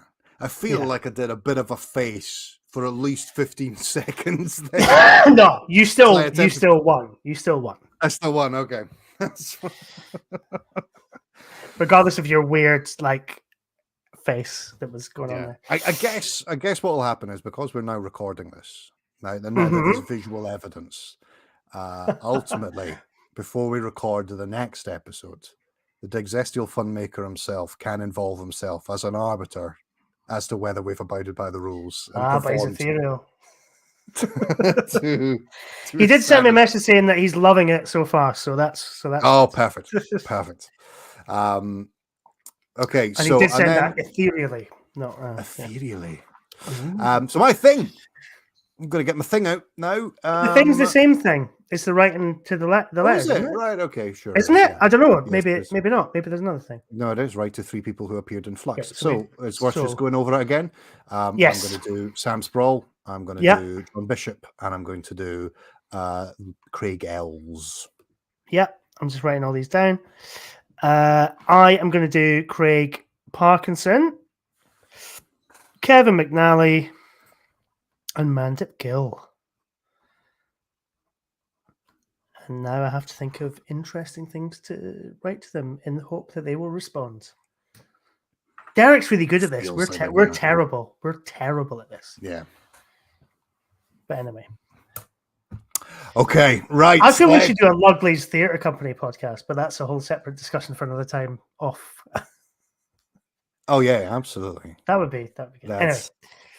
That's fitting though. I mean, I'm not sure listeners are too familiar, but it is a belter of a story, and it's Derek's to tell, and I feel like it should be done on Radio 4. I feel like that. Oh yeah, absolutely, is the place to do that. Okay, let's change the background. Listener correspondence, Sontaran, and let's get ready for listener correspondence. Okay, who have we got then? Give us Pete Lambert. I think said something about War of the Sontarans today. Nope. I will take that back, and I will say, give us Chippy T. Give us Chippy T for War of the Sontaran series. Probably the closest in spirit to classic Doctor Who Sontaran stories. The old warmongers look like stealing the day, only to have it stolen from them Yeah, I'll start that again. Only to have it stolen from them by parents, chocolate, and they need to have a quick kip. Great fun, this one, and more like a standalone episode. We've also got Dylan Reese. There we go. Who says, what are the Sontarans is another corker? If anyone ever says Jodie's Doctor doesn't have gravitas, do comedy, or have doctorish moments, and all that other tired bullshit, I'd show them this. This is an actor at the top of her game, playing the Doctor in the best possible way. Do we have anybody else? Did we just do Chippy T? Yeah, we did that. Andrew Blair sent us a general yes, he did. Yes, yeah, that's right. Flux. The phase of Chibnall stories where he just throws fucking everything at the wall at pace is always fun, even if you know it won't really go anywhere. And he really nails the Sontarans here. Jodie's really good in war, as she often is when separated from her companions. I thought that was quite an interesting point, actually, which we might discuss later. Is that everybody that we've got in the list of first ones? So Andrew did also ask us a question on Twitter, which I thought might be quite fun to discuss on the podcast. Really? Yeah. Which was, if you had to pick one series of Doctor Who writers to get drunk with, which would you pick and why? So that's basically from, I guess, the script writers from season 1 in 1963 all the way to Flux, I guess, in 2021. Who would we pick? I think I've got my answer. I think that's interesting. I think we're probably in the same area. I'm gonna say it's probably like series 9, series like the middle Pertwee years. Yeah. Because I feel like Robert Holmes would be like your witty pal in the corner, smoking a pipe, and every now and again he comes out with an absolute killer line. Bob Barker and Dave Martin are just going to be messy fuckers, but it's the most going to be right fun. On. Like you're going to have like such a great political chat as well. It's going to be so funny. Terrence Dicks and Malcolm Hulk, they're just going to be like shifting the heavy, and it's going to be great. That middle period. Look, I mean, you're not going to have a fun time from about 1980 onwards. Like, everybody hated each other.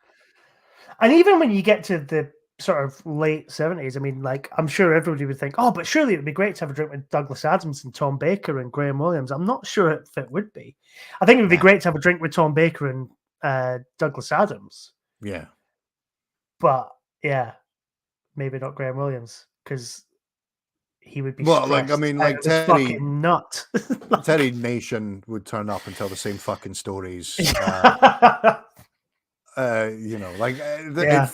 feels like if you want to go out, what's the best sort of night out?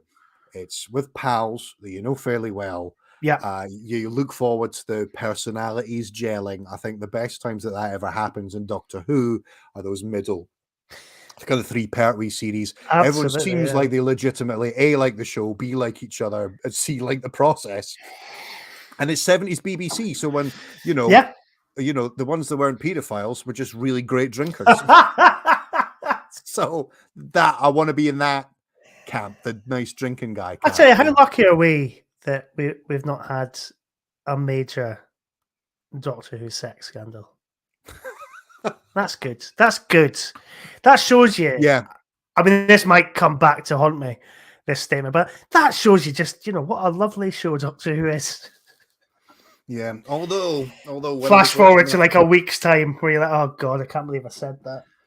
When I was watching the Josh Snares has YouTube Doctor Who fan. Josh Snares has got a great Dalek master plan documentary up on his channel. Now, one thing I didn't know about is that during the production of Dalek Master Plan, there was a crew walkout at the behavior of William Hartnell because he just one day fucking lost it with his dresser, who's just a charming lady trying to put trousers on him, and he fucking went mental. And everyone was like, that is out of order. And they ceased production until he kind of, made amends. And it's like... Still, at least he didn't get his cock out. Yeah, how far could you conceivably push it? This is it. antisocial behavior, but not Yeah. bordering into the sexual. And I think this is a lot of that discussion was cut out of the last episode of the Time Lash. This is why. Let's move swiftly on because we're live. And are you drinking anything? Rassilon's trousers. I reckon Eric Pringle could drink anyone under the table. 100%. Are you drinking anything special for this? Well, actually, since we came back from the break, my wife has arrived home, bringing a bottle of prosecco, and then she just kind of just passed it in the doorway to me here. So very nice. Which is what I wanted to get in the first place, but I wasn't able to stop by a shop and get anything. Your wife brings you home prosecco. Yeah, I mean, it was more a kind of gift. So because we're moving out, we're getting these. I get its attitude there, lads. Aye. It looks like you are lit in the way that somebody who is DJing on YouTube at 10 a.m. looks. I've been DJing since 10 a.m. the morning before. I might turn it off actually. Let's see how it does. No, I love it. I love it. Oh. I love that coloring. It looks great. It's nice, isn't it? It looks like the front. It looks like the album cover of Band on the Run, but it's just you. All of this is getting cut out of the audioverse because it makes no fucking sense. It's absolutely not. Shall we get on with the business? This, so we can just deliver it as product. Yeah, I know. Right. Yes, shall we get on with the business at hand? Yeah. I'm drinking actually. So I did finish my incredibly delicious but incredibly strong stout. But I thought I've got another one in the fridge. But I thought it's a pushing it. I'm not gonna have another imperial stout.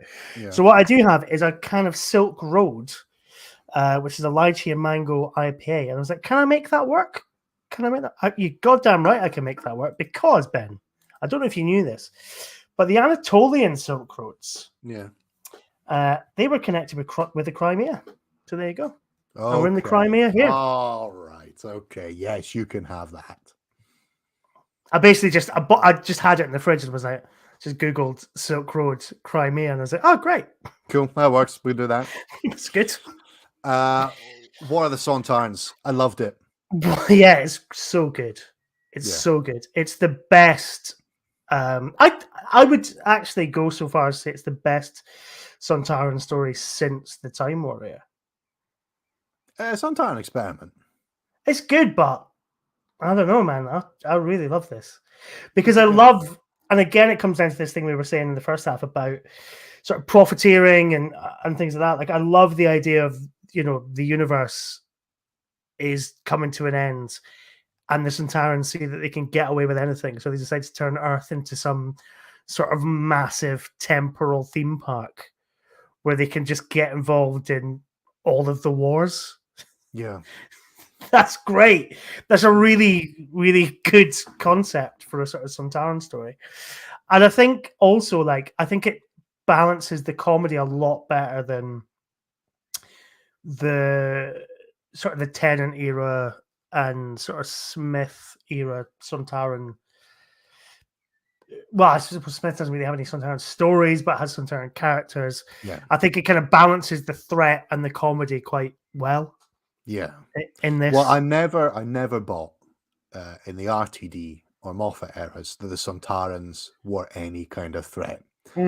They were just that kind of wee angry guy that's down the pub. Yeah. It's constantly dishing out aggro, but you don't actually take him seriously. But then Stephen Moffat literally turns Strax into the angry guy from the pub when he has that fight with. No, it's not James. It's what's the guy's name from from Still Game? Rab Affleck, is it? Yeah, that's it. Yeah, when he has him literally have a fight with a Glaswegian in a pub in a time with it. Yeah, he goes to Glasgow for his holiday to have a fight. It's brilliant. It's a good gag. But you never the Time Warrior, and then why I'm saying since the Sontaran Experiment. The Sontaran Experiment is pretty brutal. I mean, it's not really about it's not really about warriors. It's about a Mengele-esque scientist who's carrying out dehumanizing, torturous experiments on the humans that it's captured in order to build up data on how to fight a war. Yeah, that's pretty grubby. That's pretty grotty. I never got a sense that you're the Sontarans after that point. So you're Two Doctors, your fucking Invasion what's of that? Time. Invasion of Time, your Yeah. RTD, your Moffat ones, whatever that. This is where you get back into that they feel like they're actual vicious warriors. Yeah, definitely. They feel like a threat. With a gallows sense of humor rather than just a comedy. Yes. They've got a Yeah, gallows yeah. sense of humor. Yeah. I And I think accept your offer of a massacre. yeah, it's great. And I think also like there's in terms of the comedy of it, I think there's something brilliant in sort of Mary Seacole taking in a wounded Sontaran soldier and then kind of bandaging them up. That's a really funny image. Yeah. But also it's a great joke, but it also works as a kind of character beat for Mary Seacole in that she doesn't see, she sees everybody as needing help. It's not about who's on whose side and all that kind of thing. Yeah. So I think I genuinely think it's one of my favorite Chris Chibnall scripts. Yeah. Is this one because he's got so much to juggle, and I don't think the Yaz and Vinder stuff necessarily works. I think if you had Flux, which you never would, because obviously it's all a product of the time, you would have this as just the main story. But it does feel like a slight bolt on, that kind of needs to keep the main story ticking along. Yeah. Whereas actually got a really great core Sontaran story in the middle of it. Thinking about this, you did you go and see the Trial of a Time Lord at the BFI, I think for the 50th anniversary, where they did it's for the Blu-ray release, where they did Vervoids. They did Vervoids without the trial sequences. No, I didn't. But I have since watched it on Blu-ray. And it's quite interesting to watch that actually shorn of all the sort of trial stuff. Because it feels like you could do the same with this. Take out all the Vinder and Yaz stuff. Yeah, absolutely could. And just have like the Doctor and Dan fighting this. Because I suppose easily because you could just basically have Yaz disappear at the start, and then you've got that ending where the Doctor saves Dan. Yeah, and it's like right, we're off to go and find out where Yaz has got to. Yeah. But but that's a minor quibble. I think you're kind of mentioning the Sontaran experiment. The thing that really struck me this time around was that, and I think it's maybe just watching them back to back, is that it does feel like the Sontaran experiment. Very nice. Oh, I got past another one. You pushed like one through there and then pulled another one through there. Wow, amazing. But it does feel like Hey, we're internet celebs now, Marky. Baby. I know. We deserve this kind of. But it feels like season 12. It feels like this is your kind of you've had your arc in space. Here's your Sontaran experiment. Yeah, because it's the Doctor and her companions kind of waking up in the middle of a battlefield. They don't quite know how they've got there. They can't get back to the TARDIS, and that's a really great bit as well. I love the Doctor sort of moving around the TARDIS, and the door just refuses to appear. I think it's such a great sort of addition of jeopardy that gets you past that kind. Because that we've all seen the Doctor Who stories where it's like, right, how do we make sure the Doctor stays where they are? Oh, we'll just dematerialize the TARDIS for no discernible reason. Yeah. It's much better to kind of be like, well, there's something going on and the TARDIS's dimensions are all over the place and therefore you can't. Yeah, there's some sort of like half in, half out of this universe which stops it from happening. Yeah. So because I just watched Cold War again the other day. Yeah. And I was surprised at how because I've been watching the anniversary series on the specific, so the 10th anniversary, 20th. We don't really have anything till we get to the 50th again. So I was watching that kind of Tennant and Coleman. And I was watching Cold War, and it actually really annoyed me, the use of the HADS system that removed the TARDIS. That's how they got rid of it. I was like, nah, come on. There's got to be a better way of doing it. I know. Rather than using just have it fucking... What? Like, you're in a submarine. You could be like, oh, that deck's sunk. Yeah, just jettison it. They've got to go and find it on the ocean floor or something. All this kind of stuff. But yes, I get what you mean. And it's nice that I like this episode, but maybe intentionally or not, there's loads of kind of nods to the past. Mhm. It looks like the war games when they wake up on a Yes, battlefield, it does. Yeah. you know. So you kind of, and I guess maybe just with those, continuity signposts, it gives you like the stakes feel real Mhm. in this Yeah. episode. The Sontarans seem vicious. It feels like something properly has been mucking around with time, so that anything could happen. But the confidence then also to go, oh, by the way, we're going to stick to the Reithian values of the BBC, and here's a Yeah. here's a historical Yeah. character that we're I going to get know. to know and love. And I love with the Mary sequel is that they immediately throw shade at Florence Nightingale, going, Florence Nightingale wouldn't be caught so close to the enemy lines. There's I like lots that. There's lots of really great stuff like that in this. Like the bit where I forgot his name now, but the kind of general characters, like, I do my duty for Queen and country, and the doctor's like, oh, she's here with you right now, is she? The Queen. It's like it feels really refreshing after like you've had Voyage of the Damned, where you've got like Queen Elizabeth going, "Oh, thank you, Doctor."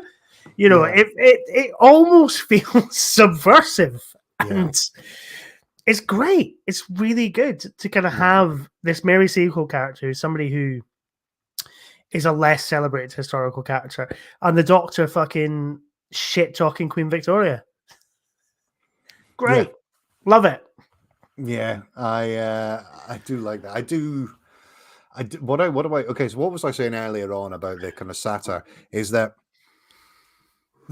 we wouldn't have gotten this episode if they were making Flux now, because since Yes. Flux went out, since War of the Sontarans, the Russians have literally become the aggressors, like the Sontarans.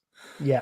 Because like it's not a favorite scene, because it's like one of those kind of like comedy where the character shouldn't have to like look across the map, because it would be, she unrolls the map and the word Sontar, whenever you look at a map you see Russia almost immediately, and she's like going, well, there's Britain and there's Jamaica and over here is whoa, and it's instead of Russia it's Sontar.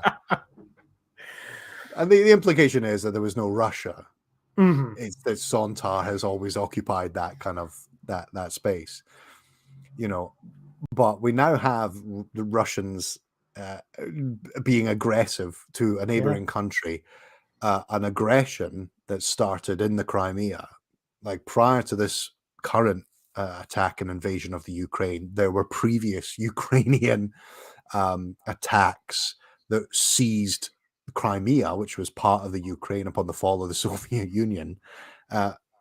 This is like the second war with the Ukraine that they've had, and we're back there. The BBC would not have been allowed to broadcast this, because watching it now, the satire is so on the nose. Obviously not at the time, but like now it's become so on the nose, and it feels like watching it now there are some new depths to the idea of the futility of war, and doing so because it's a occupying pastime as opposed to some sort of cultural imperative. It's definitely. And talking about that as well, it's interesting what we learn about the Sontarans is they have a psychic command. They have a temporal command. They're not just a close race built for the brutality of war. There's like an upper echelon of Sontarans that are some way connected into time itself in order to map out war possibilities. Yeah. There is some really interesting kind of updates to kind of Sontaran mythos, I guess, that kind of make them a bit more threatening again. And I know some people are like, oh, you can defeat them with a walk, but I said, well, yeah, but David Tennant threw a squash ball at one of them a couple of years back. Like it's they've always been a bit of a joke, and I think this makes them a bit more threatening. Like they gunned down a bunch of civilians in Liverpool docks. Yeah, they do. And But And generally, they have though, no issues like killing each other either. yeah. Because But they've I think dishonored themselves. the best thing they've done is they've gone back to a more faithful original design. Yes, yeah. They look like, I mean, they look a bit more like it's a big misshapen model head on an actor, and bizarrely it Yes. gives them more of a more of a kudos, and Yeah. also just making it more militaristic rather than the blue superhero uniform that they were Yeah, I wearing. know. And I mean, the thing is, like, the image of the Sontaran on the horse Yeah, is genius. yeah, Just this Sontaran on a horse on a kind of foggy battlefield. yeah, Like, that's great. That's yeah, such a iconic Doctor Who image. yeah, And then you've got, I mean, I wrote a note, which is that, is it just me or is this Empress of Mars, but better? Because it's kind of the old sort of British colonial forces yeah, versus a classic Doctor Who enemy in a historical battle, but it's amped right the way up to 11 yeah, during COVID, weirdly.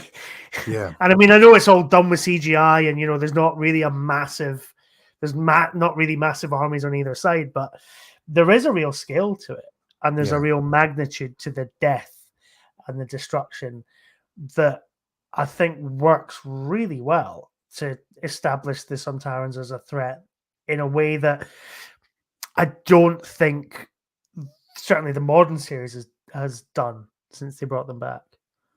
Yeah, I mean, the only thing that counts against them is that they all simultaneously, at the same time, have to retire to their Yes. spaceship for 7 minutes.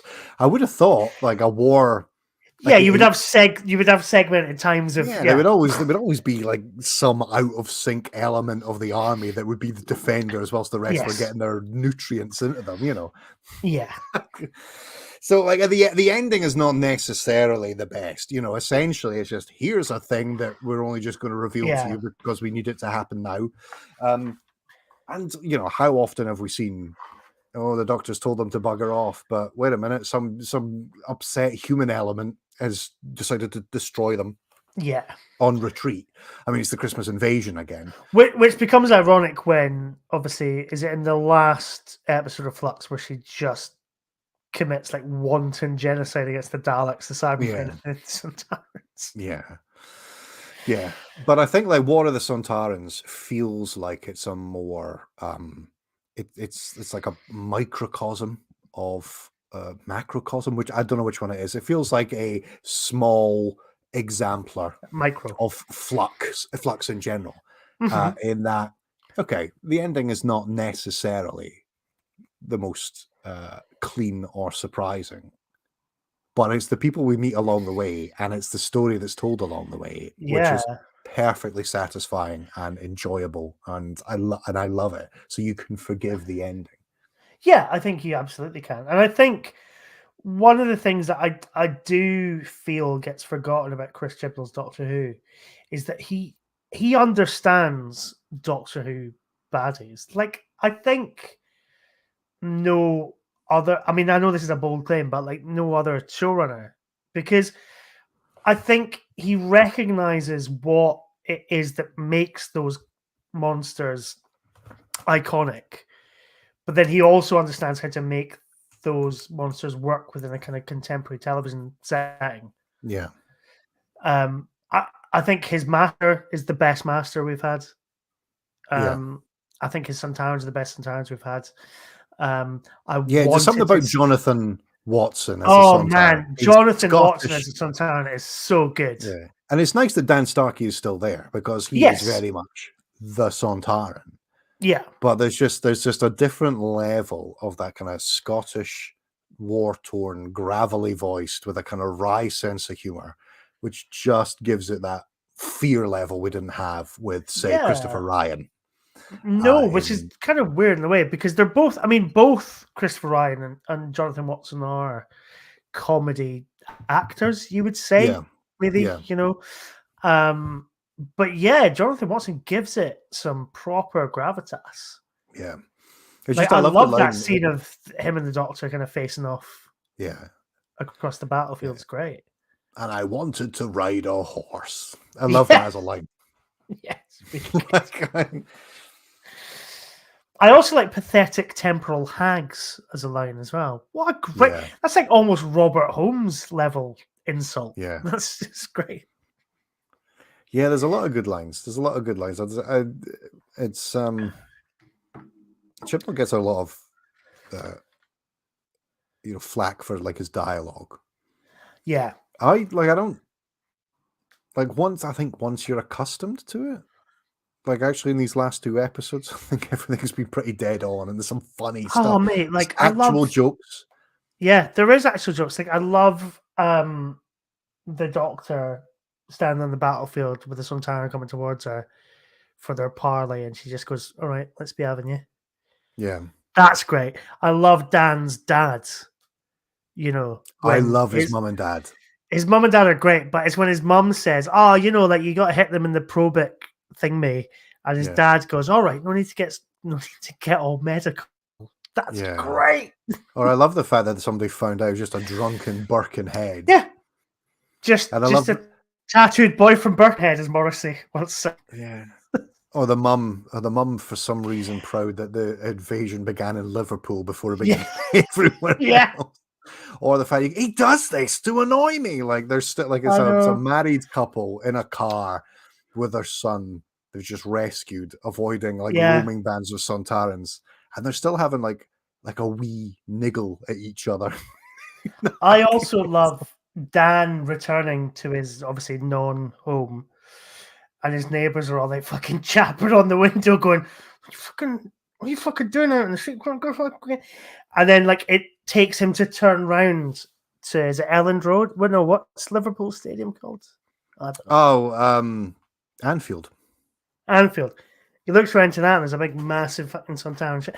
That's funny, that's it's a funny image.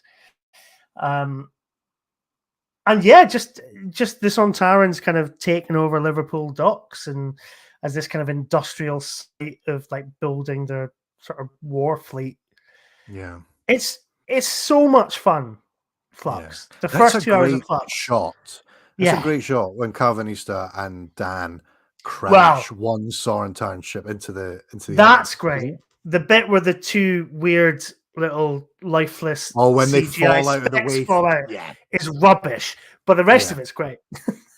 Yeah, there are some kind of dodgy shots. You remember that like at the start of the Halloween apocalypse, there's a weird tracking shot where like it's that museum in Liverpool and it goes to like head towards, it closes up, heads towards the window, and then goes through. But all of it is like, rather than being weirdly fluid, it's so juddery and strange as it kind of. Anyway, I remember kind of talking about all the CGI is all ropey and all this kind of thing.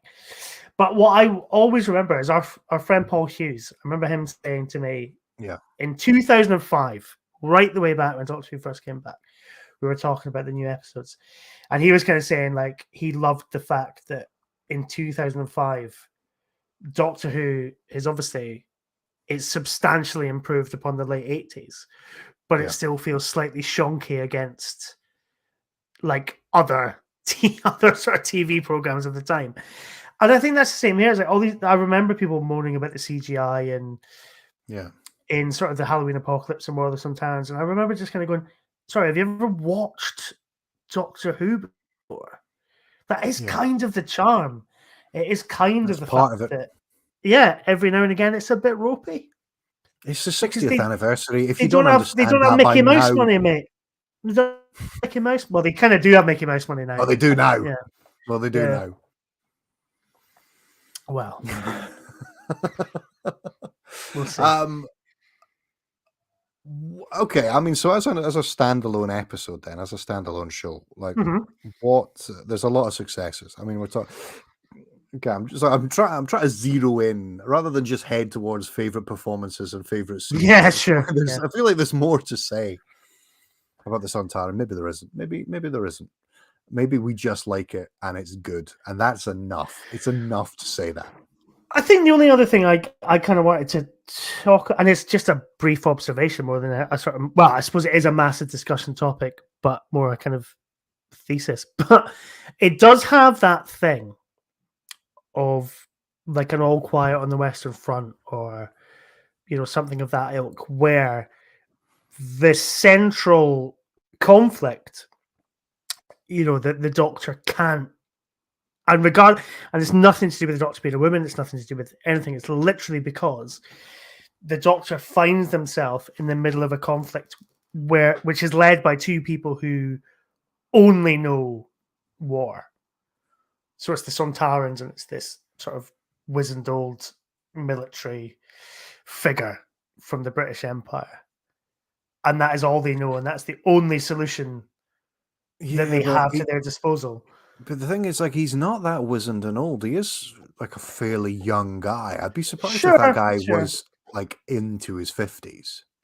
Well, maybe wizened's the wrong word, but like, a guy who's at least set in his ways, set in that kind of military outlook. And yeah, but what might be interesting, I mean, there's definitely like a wider thing that wasn't explored here, which is, like the Sontarans, if they are devoted to like this idea of total war, and they're expanding the empire, like the rest of the world is surely geared towards some sort of defense.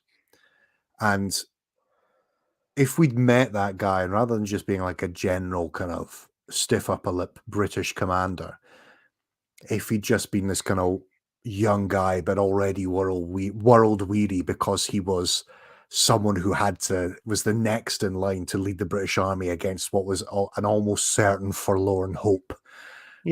Like the army was just, rather than this idea that the British Army were empire winners, empire builders, that they were somehow they were always constantly in the knowledge that they were going to be defeated, but they were the only things that were slowing it down to any degree, rather than just this kind of British entitlement, which is what definitely the character has,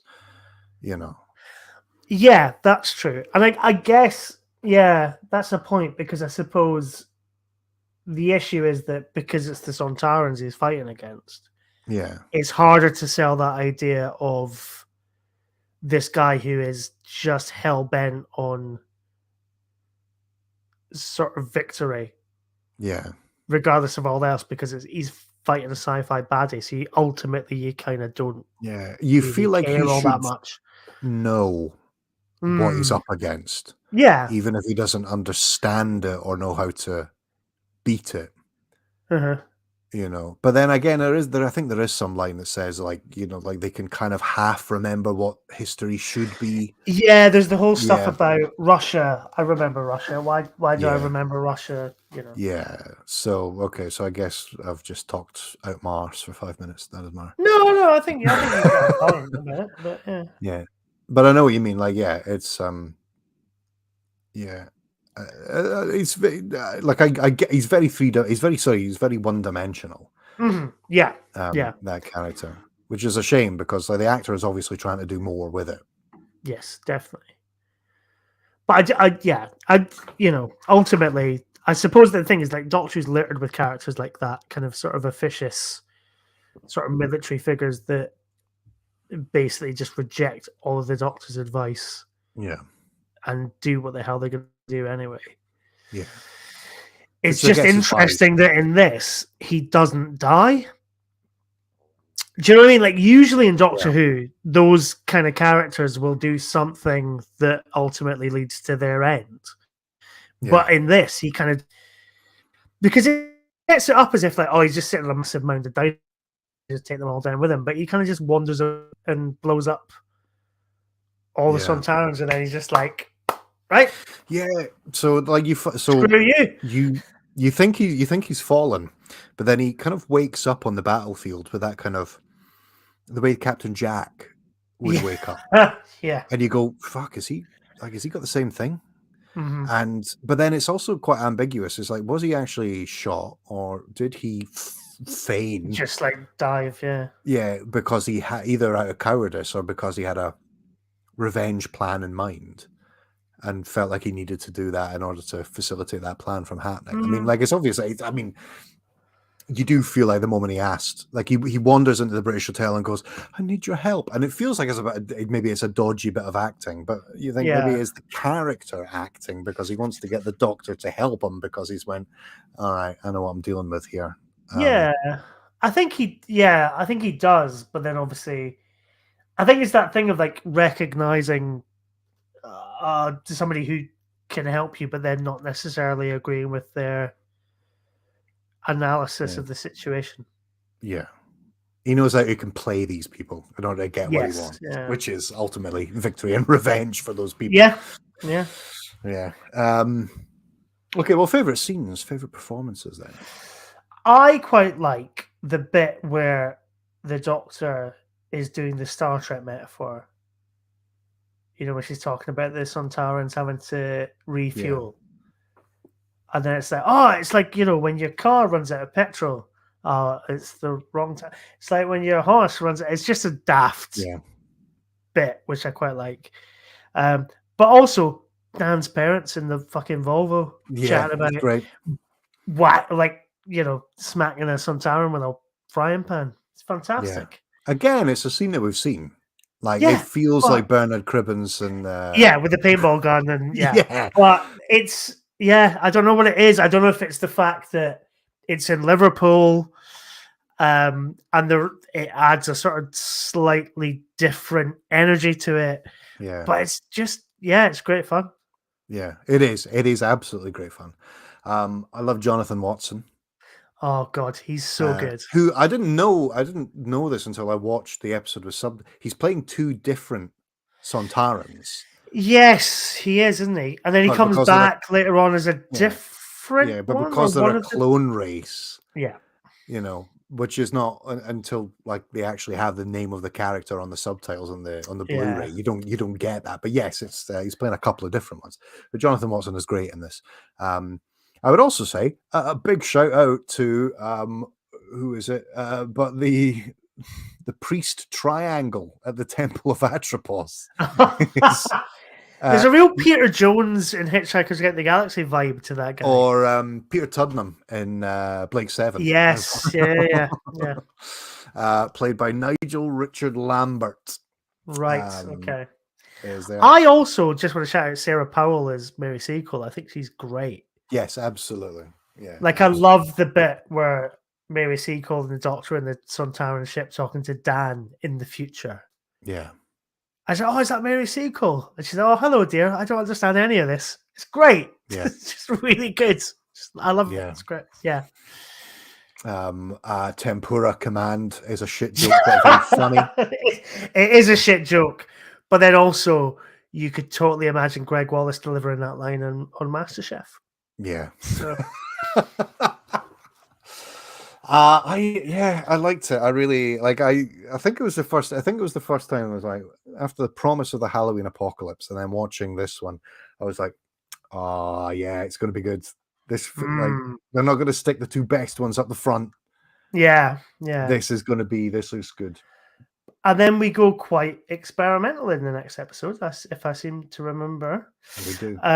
So well, yes. Next time. Yes. So on the Time Lash. We're going to be on the Time Lash live again in 2 weeks.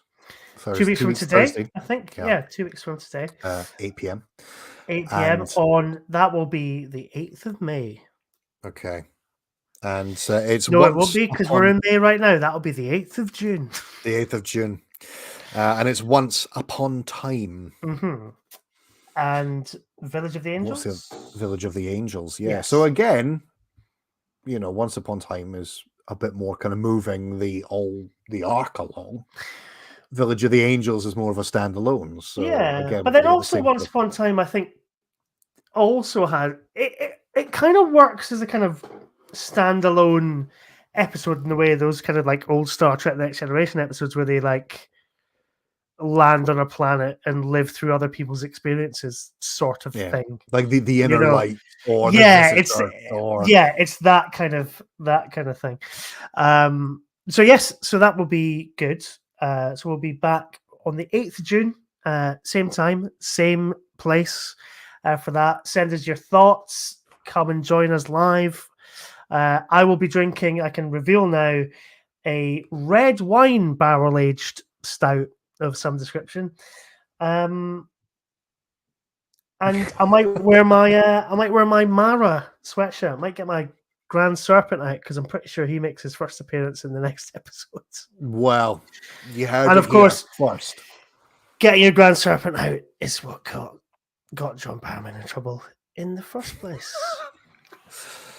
Well, thank you everyone who is listening still to this as a here. podcast, as per. But thank you everyone who has who's been watching and commenting. I've had a blast. I hope you guys have as well. Yeah, And we were worried that this was going to go on and on and on, but we set ourselves the task of just doing it in 2 hours, and we're only 13 minutes over that's that. fine. And if you include the 5-minute break, we're only 8 minutes over, so it's all good. Yeah. If you'd been with us at that premiere in before going to the Mythmakers thing, you'd have been clawing the walls to get out of the room with us. That went on. We'd have only finished Revolution of the Daleks at this point. But you guys have been wonderful. Thank you for joining us. Hopefully this has worked as an experiment, and hopefully this is what I was lacking up to this point at the 60th anniversary. It's not necessarily felt like a party yet, but this so we're gonna have a party every 2 weeks from now until November. I think that's Doctor Who's birthday. That's gonna be it. So all right. I've been Ben. I've been Mark. And let me work out how to turn this thing off. Ooh, I think I'm gonna do it credits like this.